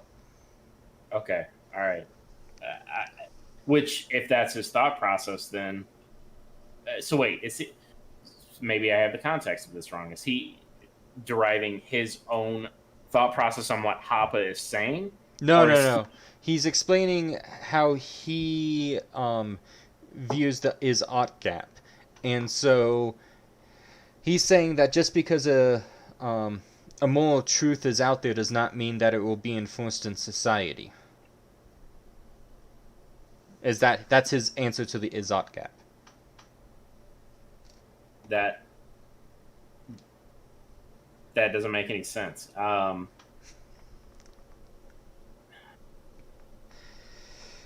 it. It's hard for me to think about how I want to talk about that. Right, we don't have to talk about it, but it's just I didn't know if you caught up on that, and yeah, I didn't catch that at first, but yeah, anyway, yeah, equality of authority is something that we should revisit at some point. I can't wait till I'm done with all the essays I have, because the next thing to do is read Roderick Long and figure out like where he went wrong, essentially. Right. Because I kind of done that with Konkin. I'm about to finish up with Konkin.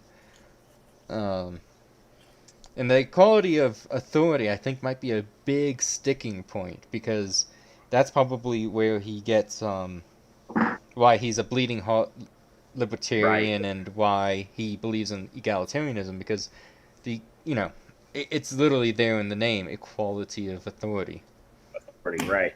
And you know, when you get into the idea that you naturally have a right to have an equal authority over something, then you're immediately dismissing the idea of property rights, right? I mean, that's it totally, like the from a certain perspective, the equality of authority, if you're going to refer to something in such a manner, is the exact opposite of libertarianism. Right. It It's democracy. It's literally. Yes, exactly. It's literally democracy, right? And that, if you're going to argue that not even political authority, say equality authority of authority in the family, right? I mean that Should there it's be two absurd heads on in a its face. marriage?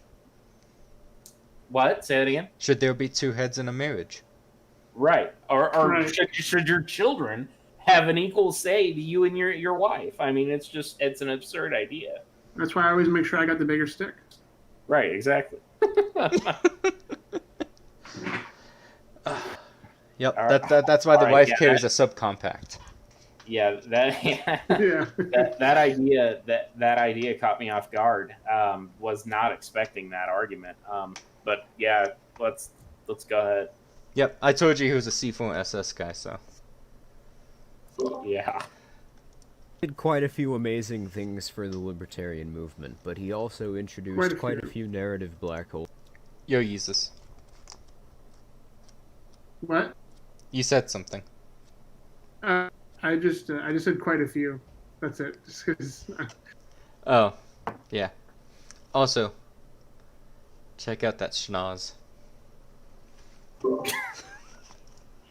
Into the forefront of libertarian discussion, which libertarians are just now beginning to recover from. One of these was the introduction of the assumption that ethical truths and applied morality are inseparable. In order to have a natural law society, everyone in that society would need to be operating around a single social order imposed onto the population of said society, because this not only made Hume's guillotine relevant to the libertarian movement, but it also introduced something far worse, which we'll be going over in a moment. But anyway, since Hume's guillotine had been made relevant to the debate within libertarian circles, particularly the libertarians introduced to the movement by Rothbard's work and his acolytes, solving the perceived problem raised by critics who cite this argument was important, and finding a rebuttal going forward was seen as necessary in order for the libertarian philosophy to hold true against scrutiny. It became imperative to refute Hume's guillotine by any means necessary, and either because the conflict of interest questioning Rothbard would create within the libertarian movement at the time, since this would have been around the time the Libertarian Party was first formed, and creating debate within parties over their platform's overall message is inherently disincentivized by the party model, since political parties rely upon rigid internal centralization, or because people simply never took a step backwards to question whether or not the assumptions made by critics about ethical philosophy was valid. This led to Rothbard's take on natural law needing to be true from the bigger figures in the libertarian movement. This also meant not questioning its conceptual validity. Hence why, as Heretic mentioned earlier, Hoppe merely framing argumentation ethics as a solution to this problem caused it to be held up as a revolutionary expansion upon libertarian philosophy, and Rothbard endlessly showered Hoppe's work with praise. But is argumentation... It's not a expansion of the philosophy, it's a justification. Right. Yeah. It's a logical proof. You can't use. I mean, you could use argumentation ethics to expand upon the ideas, but that's not what Hoppe did. Hoppe used argumentation ethics as a logical proof of how property is derived. I mean, that's right. That's just false on its face. Also, I like how he points out that the LP is wrong because it's centralized. Yeah.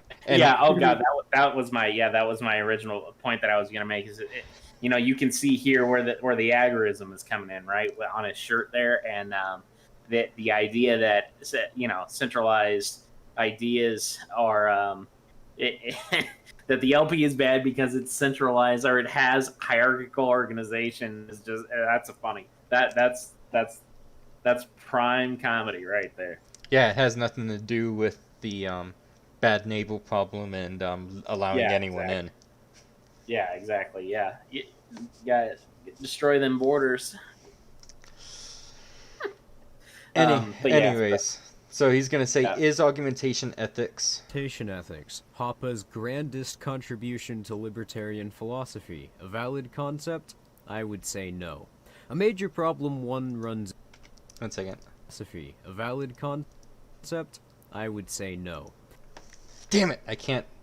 I wanted his arms crossed, and I just wanted that still frame. Anyways. A major problem one runs into with this position is that I don't need my body to remain intact in order to argue for or against the concept of self-ownership. Yes, you do. You yes, you do. And unless you're going to show up through God's grace to someone in a vision or something like that, you need a body in order to argue. Yes, and as a result, this is exactly, and this is the third time I'm mentioning it, but this is where I will beat him over the head with a lead pipe. You have the concept of labor, if we're gonna walk down that idea trail, is a or movement or action is a it's a combination of thought and action, right? It is not just thought. It's rational. It's rational action. Right, exactly. You can't, an animal will run around and perform actions, but is it rationalizing its thought, its process and action through thoughts? Maybe some of them, sure, but not all of them. And this is something that also makes us uniquely human, is our ability to do this on a grand scale, right? So if you're going to argue from existence, that you exist, he's literally performing with that statement a performative contradiction as defined by Hoppe in Argumentation Ethics.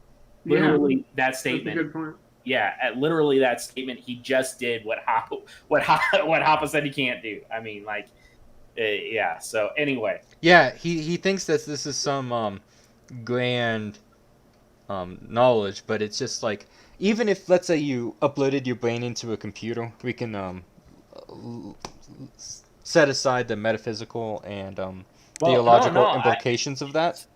So I will say right there, the moment that you do that, you're still moving electrons, right? Right. You still have a physical presence. Right, that's what I was going to get to, is even if you uploaded yourself into a robot, it wouldn't be self-ownership of your body then, it would be self-ownership of that robot. Right, exactly. Just moving it to, something else, or like even writing a book, you need to be able to have property ownership over that book and your body as you write what's in the book. Right, and it would be, oh my God, it would be such an interesting conversation to have with Aquinas about spirituality as a result of argumentation ethics and the idea, beyond that you are a combination of your thought and action. But when you die, what do you become?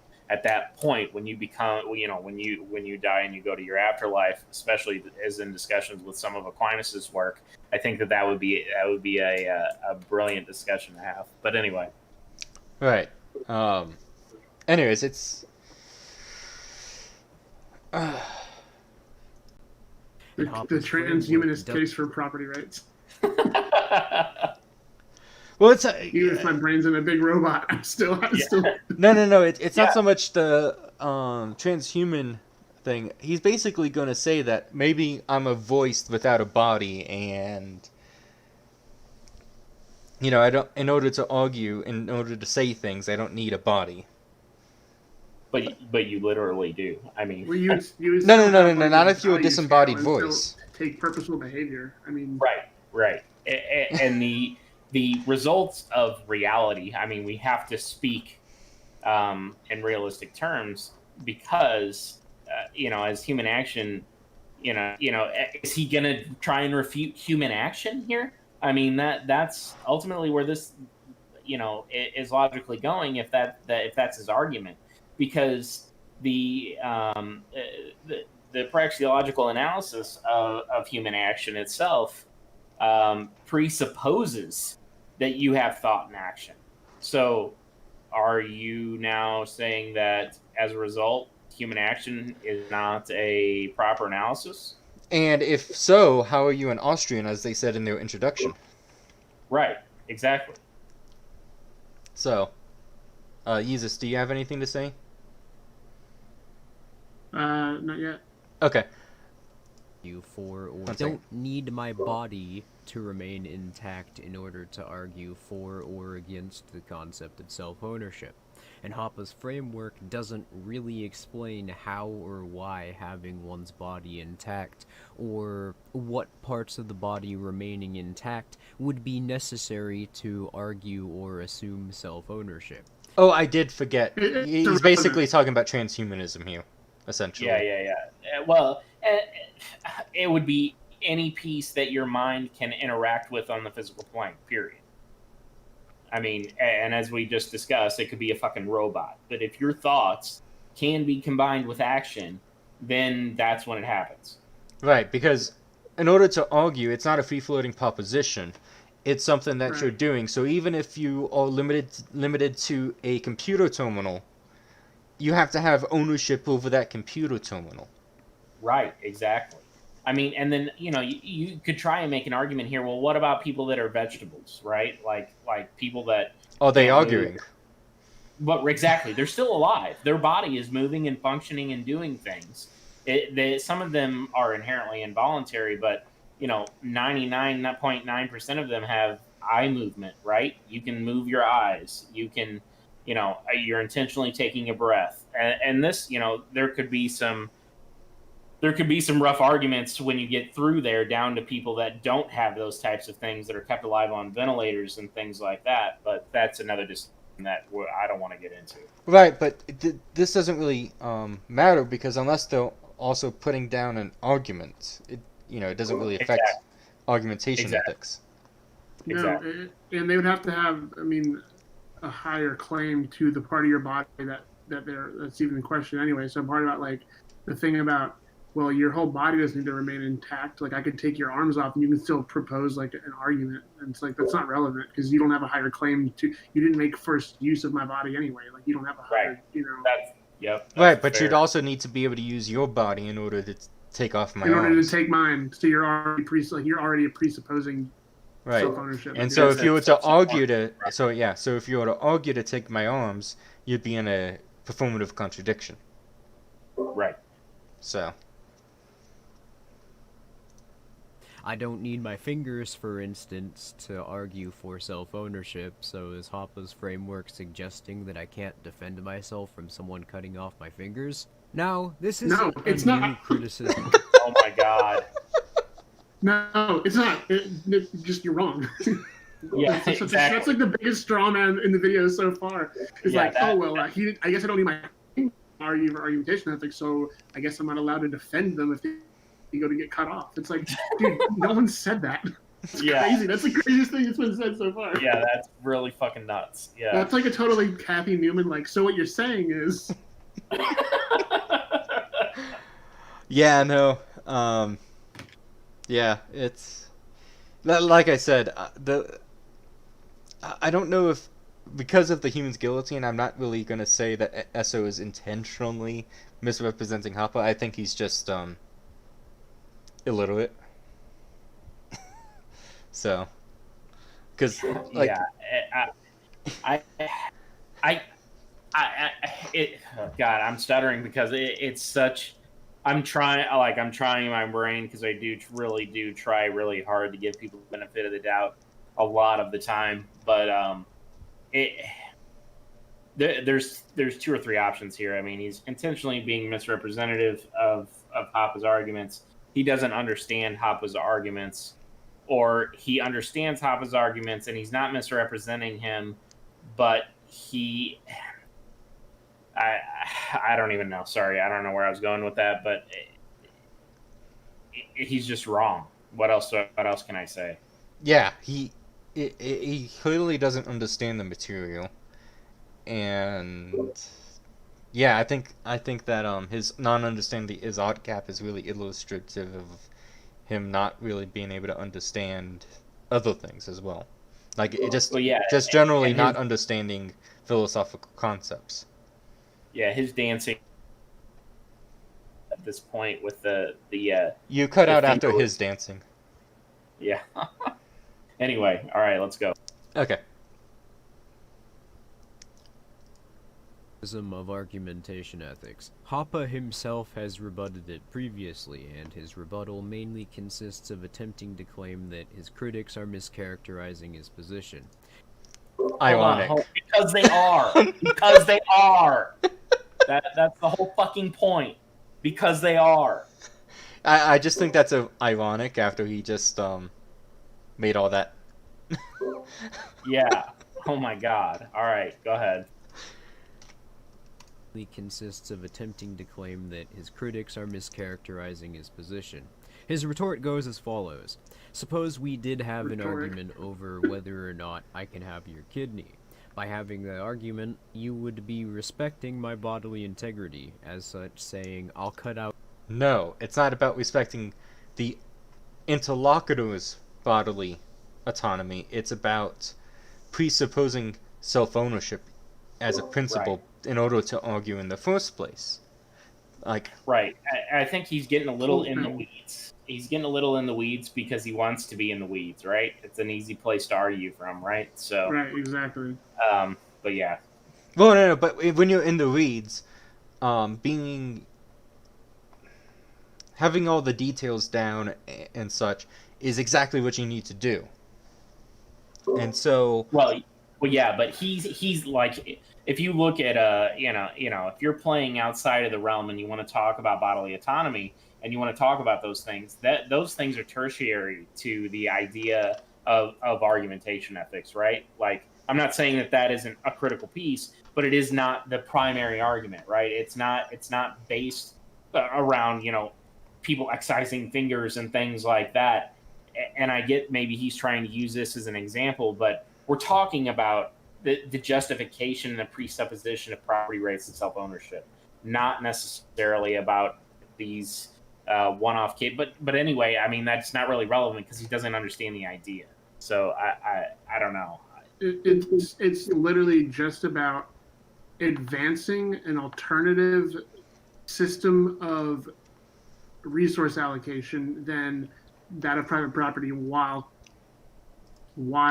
yourself taking hold of scarce resources exclusively. Right. That's it. So it's not about like, well, like, could you still argue without a kidney or like, right? What Yeah. if I tell you, it's like no. The thing is about the person is trying to propose an alternative to private property while using private property. Right, exactly. Yeah, you're invalidating your own arguments. So the more that you continue down this path of argumentation in this realm, the further down you get in being refuted by your own arguments. I mean, it's... Yep. But it's comfortable to be in that place, right? Because it's comfortable to build your straw man, to build your straw man fort, and then throw stones from that fort, right? So... Yep. Also, just so you know, we've 12 minutes of video, 1 hour of analysis. Well, I shouldn't say 1 hour of analysis. We've played the video, so it's more like 45 minutes of analysis. Right. Yeah.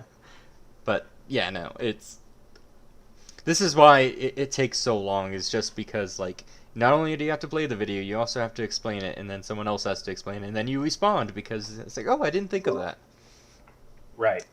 Yeah. So I don't know. Maybe in the next one we'll take it in larger chunks and we'll just take notes or something if we want to try and make it shorter. But overall, I think it's been a pretty good discussion. Right. Yeah. You two already having next time if we all watch it beforehand and take some notes, it'll be good. But right. Yeah. It'll go a little bit faster. But anyways. Out your kidney anyway doesn't work because it destroys the conditions under which it could be argumentatively understood, according to Hoppe. So the problem here is that 1 second. What did you just say? The kidney anyway doesn't work because it destroys the conditions under which it could be argumentatively understood, according to. He talks. So, I'm going to be 100% frank with you. You're going to be 100% frank with me? If I am, I said he loses me the way he talks. Yeah. So basically, he's let me just replay this Have again. your kidney. By having the argument, you would be respecting my bodily integrity. As such, saying, I'll cut out your kidney anyway, doesn't work because it destroys the conditions under which it could be argumentatively understood, according to Hoppe. So, No. I'll do it anyway is not an argument. It's an action. Right. It's a Right. different action than argumentation. This is why, like, just beating someone over the head in order to, like, steal their wallet or whatever. Right. It's not a refutation of argumentation ethics because it's not argumentation. It's argumentation's necessarily peaceful in nature. That's like the definition of argumentation. It's about arriving at a conclusion. Right. So, also, Through a dialogue. what is not argumentation is putting a gun to someone's head and saying, you're going to agree with me or I'm going to blow your brains out. Like, that's also not argumentation. Right. It is its counter, right? It is the injustification or the non-justification of violence, right? Because at that point, you've taken it upon yourself to impose that upon someone else, and now you have, invalidated your own. You can say that you've invalidated your own action as a result, because you're not taking into account the fact that that other person had, or you are taking into the account that that other person has, self-ownership. So I'm not getting, maybe I'm not getting an argument. The whole thing about argumentation ethics is it's about the method of communication itself is the demonstration of the libertarian ethic. It's like the fact that it is argumentation, like that you're using is like in and of itself that you're choosing that method of communication is what proves the libertarian ethic, because you're choosing something peaceful when you could choose something else. So by putting forward a proposition that was completely contradictory to the libertarian ethic is a contradiction before you even started. Right. So as Hoppe argument, so it doesn't presuppose property rights. Right. Exactly, as Hoppe said in the in his introduction, it's the argumentation ethic. It's all about people who want to live together in peace. It has nothing to do with people who want to rule over others with violence. Right, and there's something to be. It's hard for me to explain. There's something to be said about what. So just in general about what he just said. There's something about the counterpositive there of people that aren't using argumentation to impose their will on people. Violence, right? The threat of violence, of course. That they're invalidating they could potentially be invalidating their own property rights, right? Or not, their own right to property, I should say, because they've invalidated someone else's at that point, right? Right. Yeah. It's kind of like, I think Kinsella talks a lot about this too. It's like you're like taking the law into your own hands like that. Like you're establishing kind of your own the way you view like normative like property ownership is like you have no respect and regard for it. So people will treat you in the same way. Well, right. Like you're kind of setting that up as the standard. Right, and this is why Hoppe says that if you don't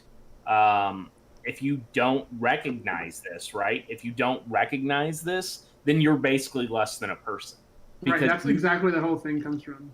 Yeah, exactly. So, I mean, the act of invalidating that and not using argumentation on the flip side is rights in your own self-ownership. But maybe, I don't know, that's something I'd have to do some more research on because I don't remember. Yeah, I didn't have that quote pulled up because I didn't know that we were going to go that direction. But yeah, ultimately that's I can't remember the exact quote, but that's pretty much where it goes.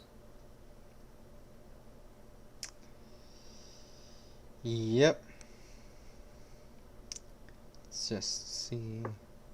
Yeah, no, and I can't find it, so. You get this dude some Mucinex too. So, the problem here is that he's basing the ownership of one's mouth, lungs, etc. on the person in question's use of them. So, at best, he's generalizing some. He's not You're the saying first that user. you. Like- He's not saying that you must argue in order to have self-ownership. He's saying that if you argue, you already presuppose self-ownership, and so you cannot justify any ethic that does not have self-ownership and the homesteading principle as its foundation. Right. You can't then aggress upon someone reasonably or justifiably in that instance, right? Like, because you've already established that by the presupposition of argument. All right. So, I think we've kind of beaten this horse to death. So Yeah. let's continue. Something which he hasn't first demonstrated a basis for needing to generalize. In other words, his argument can't be applied universally because there's no cohesive defining trait for why his claim is necessarily accurate as he describes it, and therefore not. What? How was? Take that back a little bit. Yeah, I need to hear it again. Applied universally because using something which he hasn't first demonstrated a basis. He's generalizing something which he hasn't first demonstrated a basis for needing to generalize. In other words, his argument can't be applied universally because there's no cohesive defining trait for why his claim is necessarily accurate as he describes it, and therefore not only fails to defend. I see what he's saying, and that would make sense if that was Hoppe's argument, but it's not. So therefore, he's building an argument based on a straw man, and it's, I mean, honestly, it's not even worth addressing. The assumption that his position was proposed to, but fails as a principle in general. This isn't my only objection or the only objection others have made against argumentation ethics, which I find to be viable criticisms, though. For instance, Hoppe's general philosophical framework doesn't take into consideration the difference between a liberty right and a claim right in its conception. For those who don't know, a liberty right is something that would grant a moral agent the ability to do something.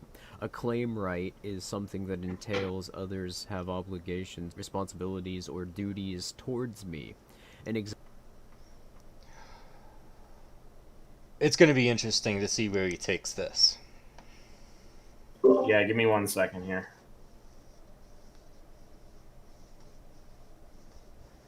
All right, go ahead. Example of a liberty right would be the ability to speak or move freely, and an example of a claim right would be compensation for property destruction if another party was responsible, or a resource which So one would pause be for a second. So, if anybody listening wants to find out why the freedom of movement is not a liberty right, and it's not a right at all, you can check out Hoppean.org for my article about the refutation of that. You do not have a right to travel, and that is because a right to travel would invalidate property rights unless you're moving across unowned property. Or your own property. Or your own property, correct? Yeah. So that's not a liberty right. And what was the other liberty right that he mentioned? To talk. The what? Speech. Free speech, essentially. That's also not a liberty right. Yeah, that which is also not a liberty You right. can't come in. You can't come into my restaurant and start talking, or if I don't want you to. You know, Right. It's all about property rights. Another valid. Right. If Right. if you try to come into my house and talk about profits being exploitation of labor, I'm just going to kick you out, or physically remove you, so to speak. Sorry, I was distracted for a moment. I said if you come into my house and tell me that profits are exploitation of labor, I'm going to kick you out or physically remove you, so to speak. Right, exactly. You have no right to come into my restaurant or travel through my restaurant. You have no right to come in and say what you want to say. All of those things can only be contract rights. So, Right. So this is an interesting. This is a point of contention. But I don't necessarily see that. I'm fine with this as an example. That's not necessarily true, but it would just be like an example of what it would be. Does that make any sense? I get what you're saying. Okay. And also, payment for damages inflicted would also just be another part of a contract too. Like, you don't need these two separate things. Like, this is, and I don't know what he's going to get into. To be fair, but like, this is a liberty right, and this is a claim right. It's like, no, both things would be like, you would just have like a contract law where like you're able to come in here, but if you do this, this is the penalty. Like, this is what you're like. It's not two different things. They're just contracts Right. between private. I don't see right now the reason why you'd split up rights like this, because Well, that's the what Marxists do. They have personal property and private property. Right. But I don't see the reason right now to split them, because it's payment for damages inflicted is part of private property, and private property itself would be a liberty right in this scenario. So, it'd be like, why would you even need claim rights if all claim rights are just derivative of liberty Claims on rights? property, yeah. Yeah, I'm not really sure where he's going here. I'm not really sure why he broke them up like this. I don't think he necessarily is the one who chose to do this. I think it might be someone else. Like, he said a lot of this is based on Roderick Long. So, Okay, so that may be where it's coming from, but at that point, did we just refute Roderick Long? I'm pretty sure we did, but anyway. All right, let's go on. Entitled to through the exercise of a voluntary association they've made.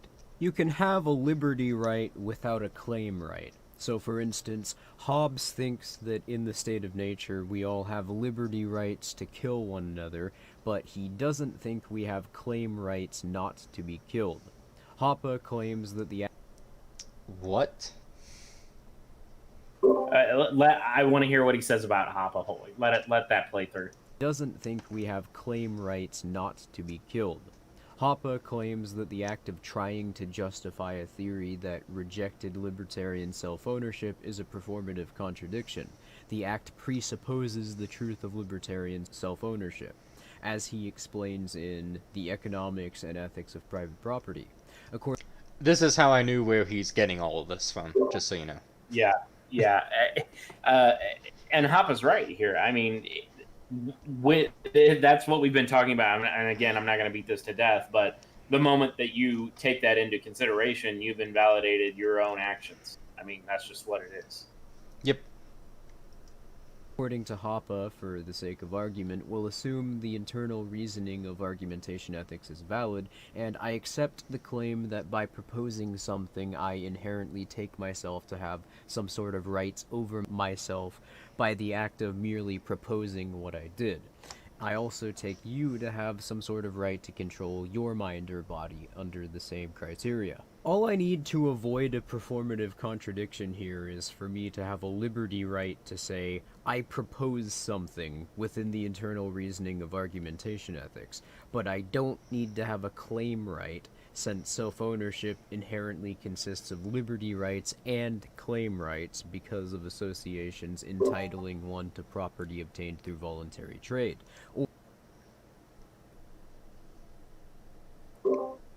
You unmuted, so I paused. Yeah, he's a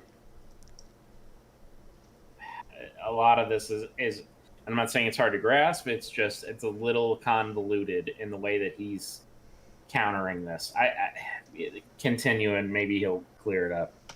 Okay. Because of associations entitling one to property obtained through voluntary trade, or by creating the resources. Argumentation ethics conflates the two and therefore at best fails to defend it. At worst, it begins to conflates the two. So it does not conflate the two. It's that those two distinctions don't exist. The liberty right, claim right distinction does not exist, as we tangentially spoke about it earlier, because a liberty right is some kind of, and I'm assuming I'm not inherently familiar with this, but those there are property rights, and that's it. And then there are property rights, and then there are contract rights, and that's it. You can't make this distinction and then say, okay, well, Hoppe's invalid because he combines them. Well, Hoppe doesn't even speak to this.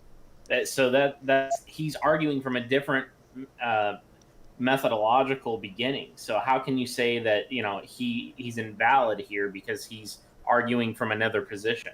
It's like you're automatically assuming that the liberty right claim right dichotomy is valid and therefore Hoppe is invalid.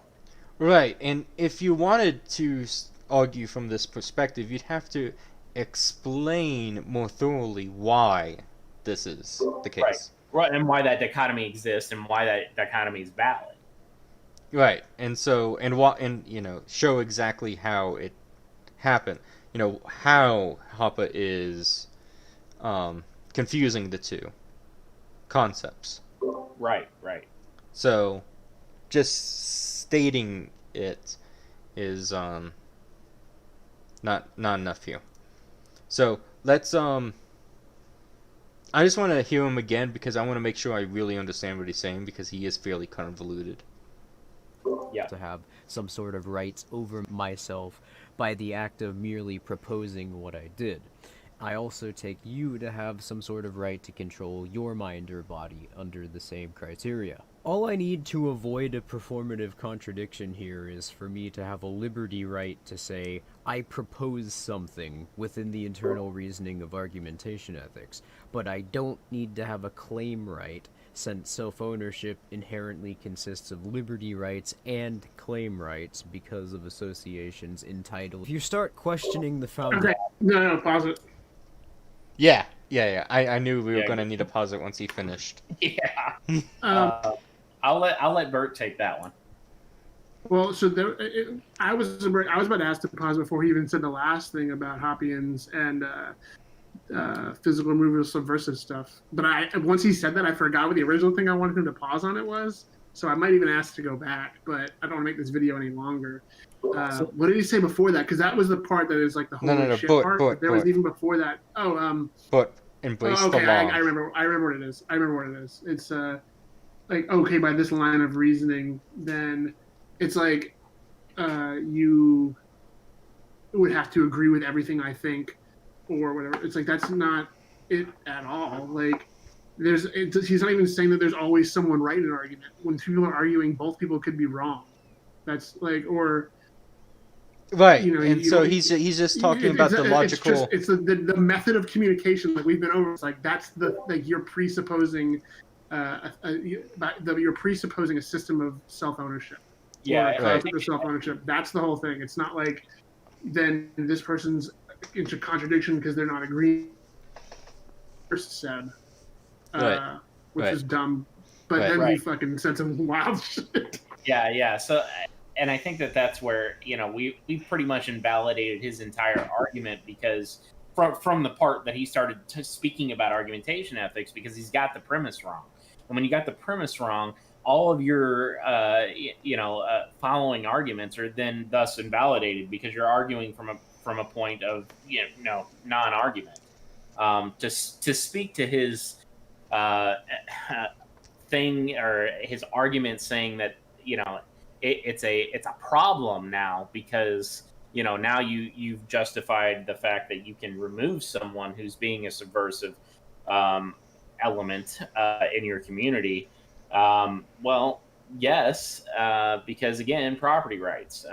If you establish those rules for your covenant and you establish that which would be a pretty obvious thing to state in a contract, right? That you don't want to undermine the social order that you are establishing through the contract.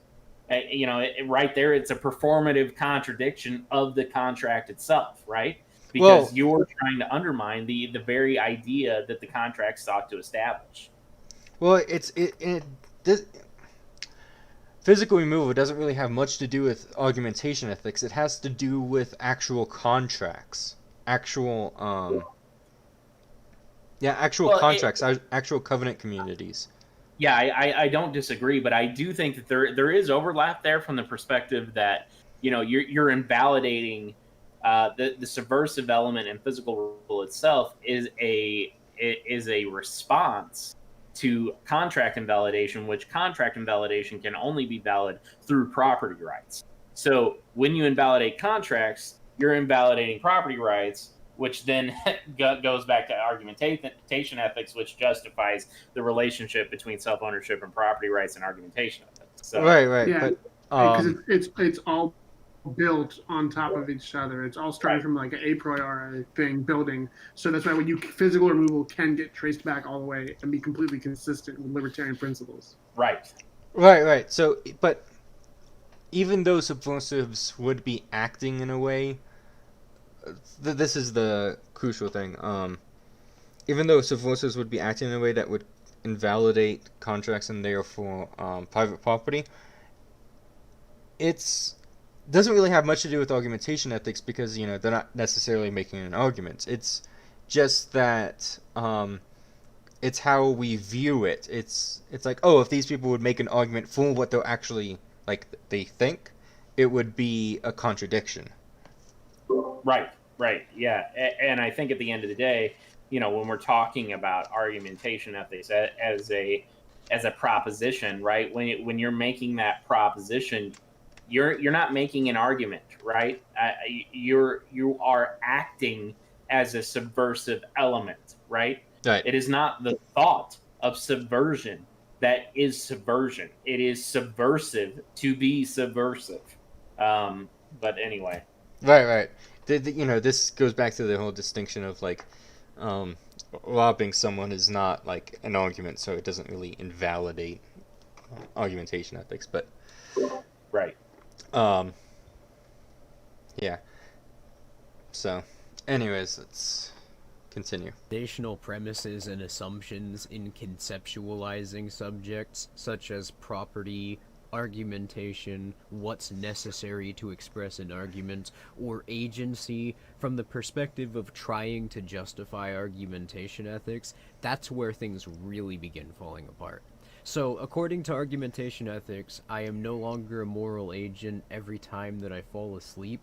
What about babies, or, I don't know, low-functioning autistic people? Do they have... Wait, What I about think you? Hold on. Let him finish that point. Let him finish that self-ownership? point. Also, I find it really amusing. so. Okay. So, do babies and low functioning autistic people have self ownership? No. But this is Not- this, not- by the way, just to be.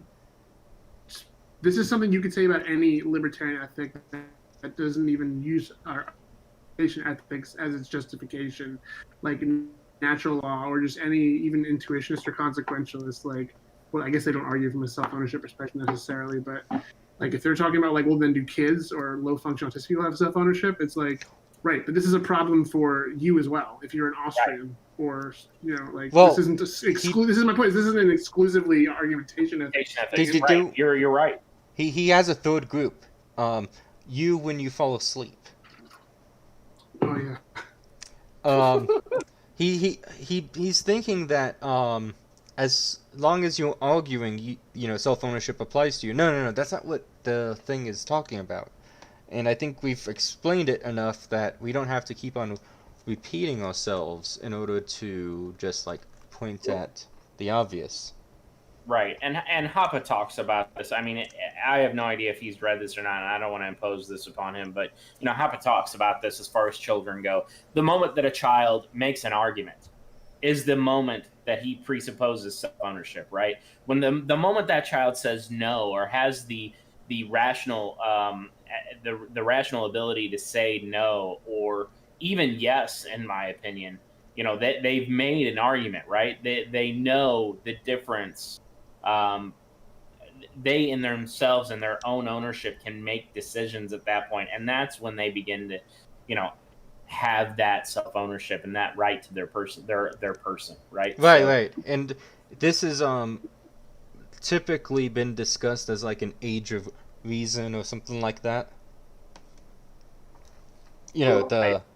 Yeah, so it's not It's not insane to think about this. It's, you know. It doesn't refute, Colton, you literally just said this, but it doesn't refute argumentation ethics anyway. Like, and I don't want to have to re-clarify what it is, but it's just like once you understand what it is, it's like none of that. It's all irrelevant anyway. It's a complete non sequitur. Right, Like, it's about the method of communication, presupposing a certain normative, like presupposition that you are proposing to invalidate yourself. Like that's all it means. It's irrelevant about the other things you brought up.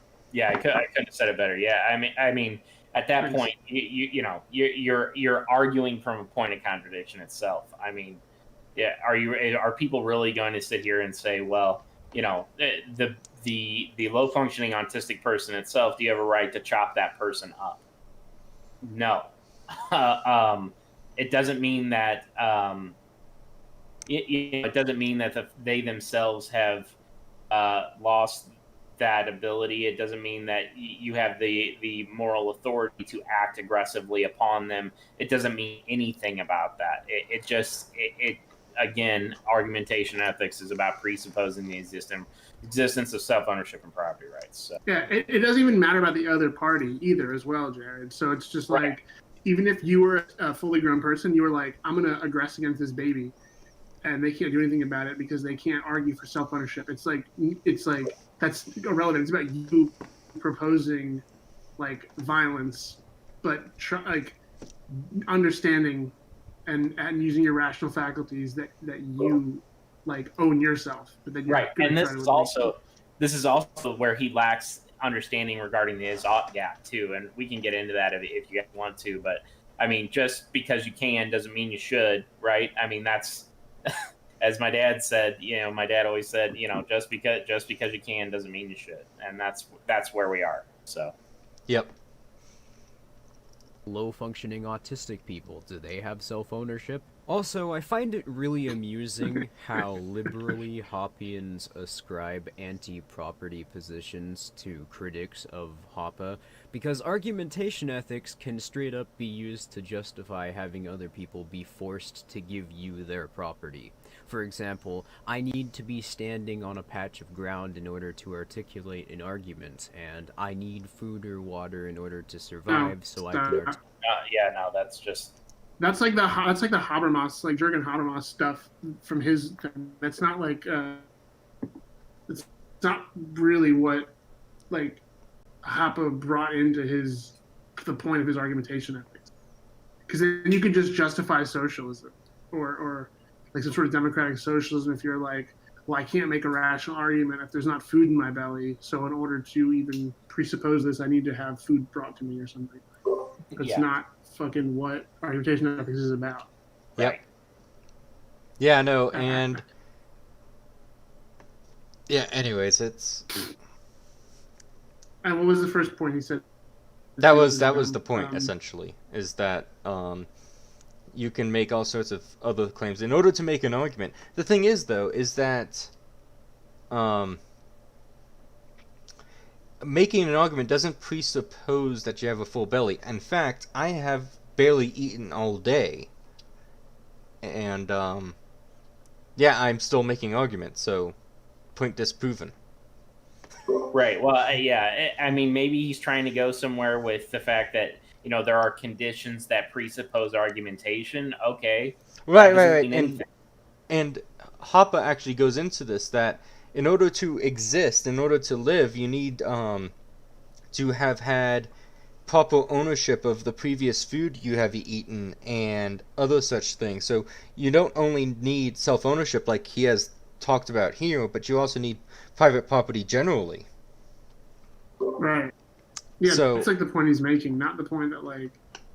and then, no, I do remember now what it was. This first thing was that Hoppeans... This is what he said before that, was Hoppean... I said remember it. Hoppeans ascribe anti-property positions to people who disagree with them.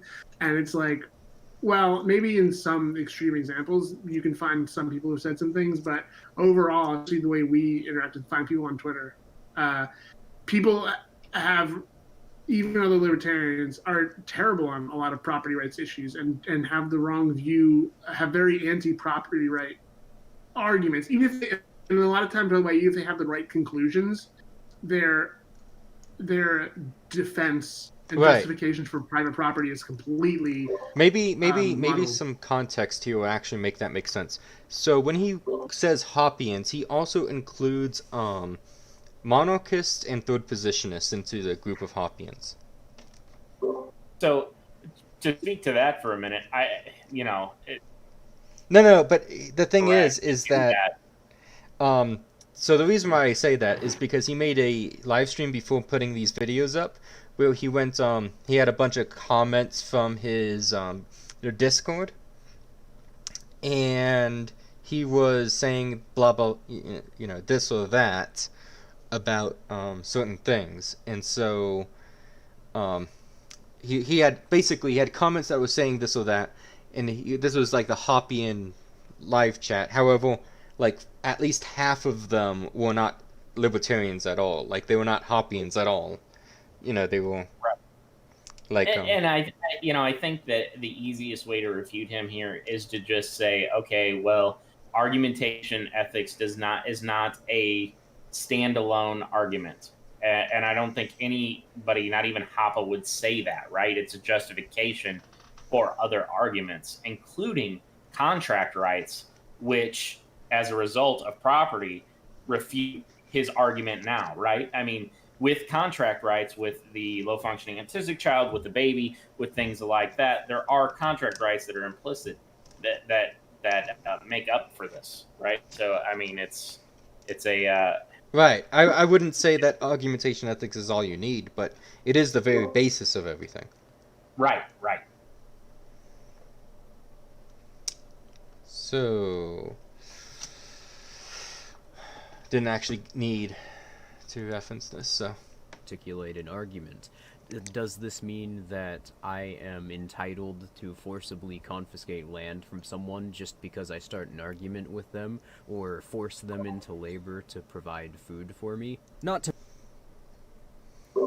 Yeah, no one's saying that. Like that's no one's saying that. This is literally addressed in that book he showed up on the screen a while ago, and this is why I brought up that he's basing this off of something written in 1993 earlier, but he's only brought up the self-ownership. He's not brought up the homesteading principle and the private property argument. And Right. I think He's this is he's presupposing that argumentation ethics supersedes and replaces those ideas, which is just absurd. right. And so I don't know if he's read Habermas, but he's basically making Habermas's arguments for him. And Habermas argument. That's what I said. Like this is what the original discourse ethics that he talked about, how they justified like socialism. yep. That's not what Hoppe's saying. Right, it's not what Hoppe's saying, and I don't know if this is. He does talk about why private property needs to be there, but he doesn't specifically call out discourse ethics in this book, so I don't know. To mention, as was already established, but I don't think I went into enough detail on this particular aspect of argumentation ethics yet. Argumentation ethics don't even take into consideration basic questions about justice which were already answered by previous libertarians in great detail. For instance, if you do use aggression instead of engaging in argumentation, you'd be implying, according to Hoppe, aggression is a viable means to attain your ends, and thus anyone can aggress against you too. Ergo, if you aggress against anyone ever, you forfeit all your rights and no longer can claim to be a victim. Hoppe does not say that, and the whole issue of justice. Optics check. Yeah, the whole issue of justice cannot even be discussed until you have ethics down. Well, yeah, and again, justice is an ought proposition, right? So Yep. And so, yeah, he bounced straight from is to on, and it's just like, yeah.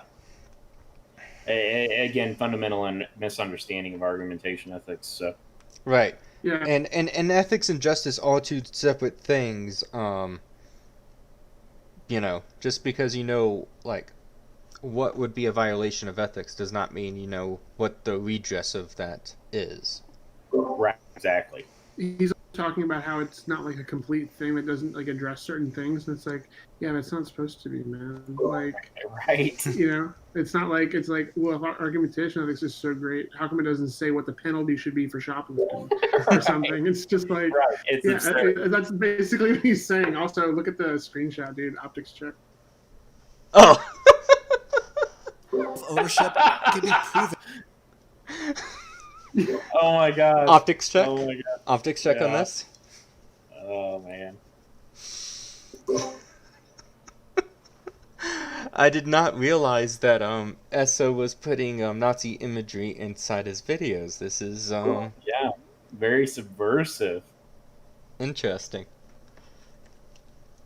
By appealing to the consistency principle, one of the first principles of logic, without which science, reason, and evidence would be impossible. 1 second. Appealing to the consistency principle. Claimed to be a victim. Self-ownership can be proven by appealing to the consistency principle, one of the first principles of logic, without which science, reason, and evidence would be impossible. The alternative to self-ownership is slavery, which violates the consistency principle by arbitrarily deciding which otherwise equal moral agents can or cannot own themselves. Because slavery is inconsistent, it's invalid as an objectively defensible proposition. Yo, there's again. Yeah. But I just wanted to talk about what Esso just said. Heretic.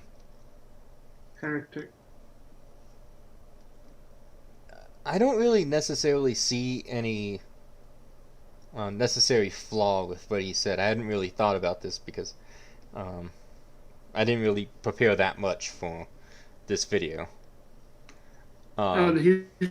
His natural rights. I've seen his whole separate video that Filthy put up before, where he just lays out his natural rights view to libertarianism step by step, and just using like the law of non-contradiction and the consistency principle, and then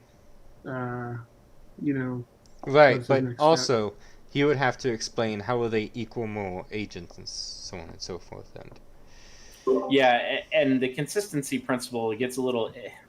I mean, if I understand, if he's just speaking, and maybe you guys can clarify for me, but the consistency principle is literally just logical consistency. Is that correct? it seems to be yes. Okay, so logical consistency in itself is not necessarily hard linked to ethics, because the consistency principle would mean that the administration, again on the ought side, of justice would need to be consistent. If I'm understanding his argument right, because of that, because of property rights itself, you don't have the logical consistency of the application of ethics to certain groups. That's where property rights are, right? I mean, because you are on your property, you determine the logical consistency of the application of the rules that you impose, not someone else. And that does not apply to someone else's property. So not really sure what he's getting at. Right. Like I said, I don't really see necessarily the issue with what he said, but I also don't see how this is even contradicting what Hoppe said. Yeah. Again, it's probably just. God, I really hope he just has a misunderstanding of argumentation ethics. He's not trying to strawman this, but. Yeah. I mean, based on his actions in the past, maybe he is actually doing this, but he might actually be like I said, I think he's illiterate. So he might be so illiterate that he thinks he's correct, and so he's just memeing on people. Yeah, maybe. I don't know. All right. How much video we got left? Minute 30 seconds. All right. Let's. So another 30 minutes of us. Because all other options lead to slavery, including nobody owning themselves, everybody owning each other, everybody owning everyone else, and some people owning themselves, it's invalid. Self-ownership is therefore validated by a process of elimination, in addition to its conformity with the consistency principle. I mean, doesn't argumentation ethics do that though? Like, why do you need this other thing? Yeah. It's like a natural law theory of how you get to self-ownership. I think. But the thing is like that before, the other person isn't. How should I put this? The great thing about Hoppe's praxeological method is that it's based on action. It's a performative contradiction, not just a logical contradiction. right? So it's not a free-floating proposition. It's something that someone's actually acting upon.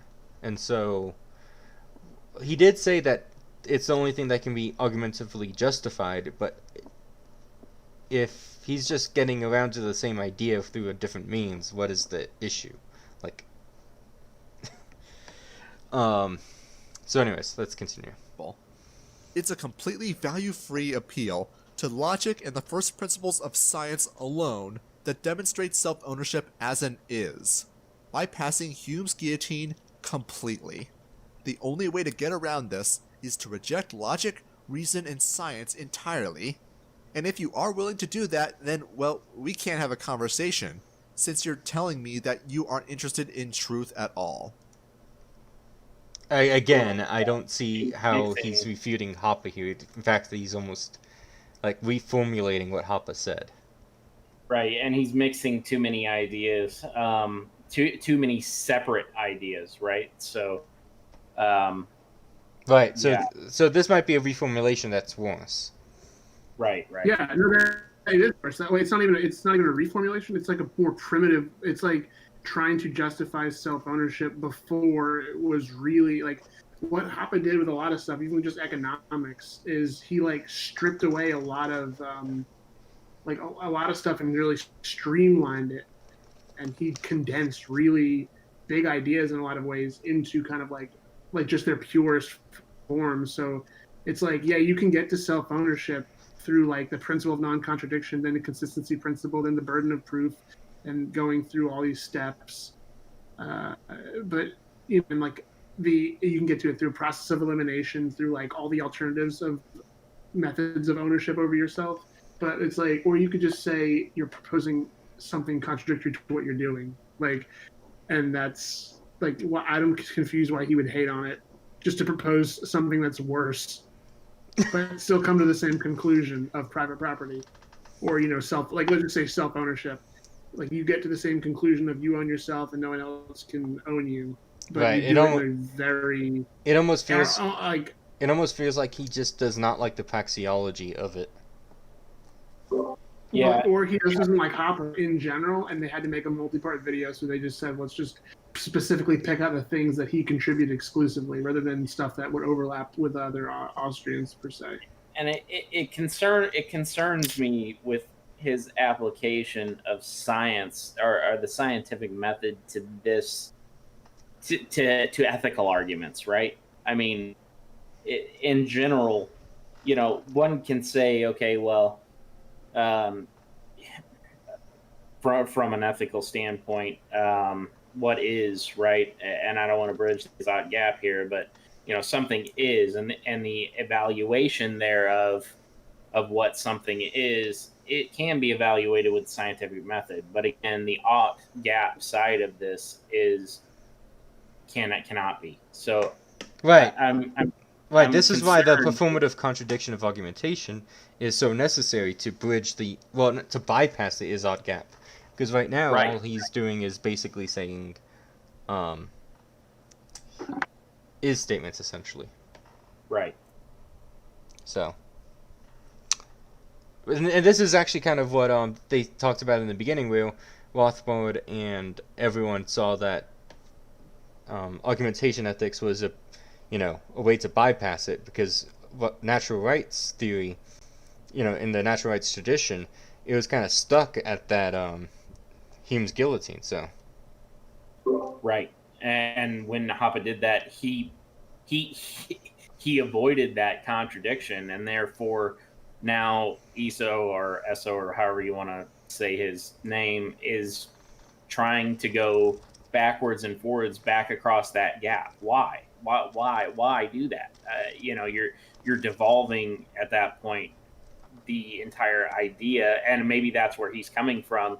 Is that, or ironically, he's committing the fallacy that he's thinking Hoppe is creating.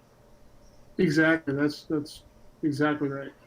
right. Well, I think it comes from his non-understanding of Hume's guillotine, and therefore he doesn't realize that what we just described is a it's getting cut off by Hume's guillotine. Now, Right. there is something I wanted to say about Hume's guillotine. I guess this is now a good time to say it. Hume's guillotine has not been proven, and that's been the main argument against it in the last 20 years. However, I don't know, it just makes sense as a proposition. And it has been shown to be true in so many different cases that even if it's not apodictically true everywhere, it being argumentatively true in so many specific cases of ideologies just leads me to believe it is true.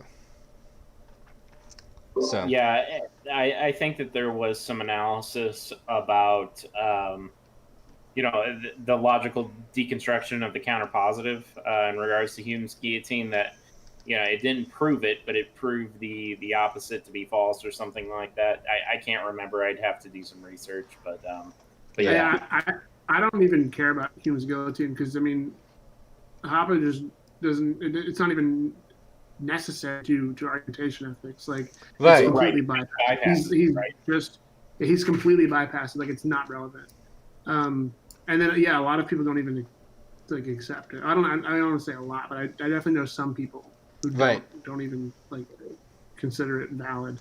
Right, and I don't know. It just seems like they just want to ignore it so that way they can have their ethics, basically. Right. But anyways, last 50 seconds. Argumentation ethics attempts to solve a problem that's been solved since the days of Aristotle, and in so doing, creates a framework that justifies claim rights to other people's property, while also equivocating acts of aggression like theft. They say that like I'm sorry because I know we're just at the end, but they say that like they prove that like because this is kind of the wrap up and the recap, and they're just like he's created a system that shows that you have claim rights to others' property, and it's like, yeah, you didn't like prove that. Like even when you kind of mentioned it in that thing, no one listening agreed that that's what he was saying. So I don't know where you can't just say that. Yep. It's like I don't have a great thing to say on that. I just like he's just asserting without proving. And that shows exactly why this. And it's like, no, you didn't. Yeah, he's just asserting without proving, and it's just annoying. Right. Rape Well, or and murder. And ultimately, when he brings up Aristotle, that's kind of hilarious because Aristotle did deal with the ought gap. Well, he did deal with ethics on the other side of the ought gap, right? So that's just another thing that's interesting that he brings that up. So right, it's also kind of interesting that if ANCAP theory was already proven since Aristotle, then why weren't there ANCAPs before Murray Rothbard, basically? Right. Well, and why did Murray Rothbard need argumentation ethics to supersede the is-ought gap? Is he saying the is-ought gap doesn't exist and therefore you don't even need to address it? I mean, yes, in some ways, and no in others. I mean, there, in my opinion, there is a contradiction there, and that's where Aristotelian ethics failed. Right. That's why Rothbard was down the natural rights path for a while. And then when Hoppe came up with this, he gave him a way to bypass it, so it was no longer necessary. This is why argumentation ethics supersedes Aristotelian ethics. Right. And I think it's more like Kantian. Well, he uses Kantian logic. It's not necessarily Kantian in its formulation. Not Kantian like in its formulation, but yeah, like it's a logical structure like of like deductive statements. Right. So, while also equivocating acts of aggression like theft, rape, or murder with mere disagreement. As though if you disagree with someone on the price of an apple, Jesus, that's so. It's not equivocating. If you disagree with me, you're literally a murderer or a rapist or any of this. It's right. Yeah. By proposing I'm going to murder or rape you in an argument, you have left the realm of discourse and you are into a threat. Yeah. And that is when it is justified to defend yourself from that threat, or or whatever. Like that's it's not that if someone disagrees with me, that's morally equivalent with rape. Like that's never been the claim. Yep. Optics check, major optics check. Yeah, but it's impossible in this section of the video to not have an optics fail. But yeah, I mean overall, that's literally how they're summarizing the videos. Actually, this is the best part, that you kind of get everything they're saying in these long-winded things down. Is they believe argumentation ethics fails because it gives you claim rights on property that isn't yours, and it equivocates murder, rape, and theft with simple disagreements. And it's like, dude, that if you understand, if you just read it at all, that is. I don't know where you're getting that from. Right, yeah. It's just so absurd on its face. That's I have so no insane idea from what argumentation ethics is. Like, right. We'll just be repeating ourselves to explain argumentation ethics again, but like it's like that's absolutely, you made that part up. Yeah. Oh, either that or they got it from someone, admittedly, I have not read a whole lot of Roderick Long. Maybe they're getting it from him.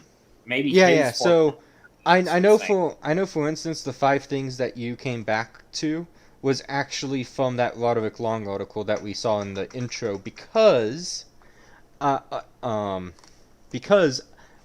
when he showed the article he had the same 5 things. I just quickly scanned it and it was like yeah that's basically where I think that's where they're getting it from.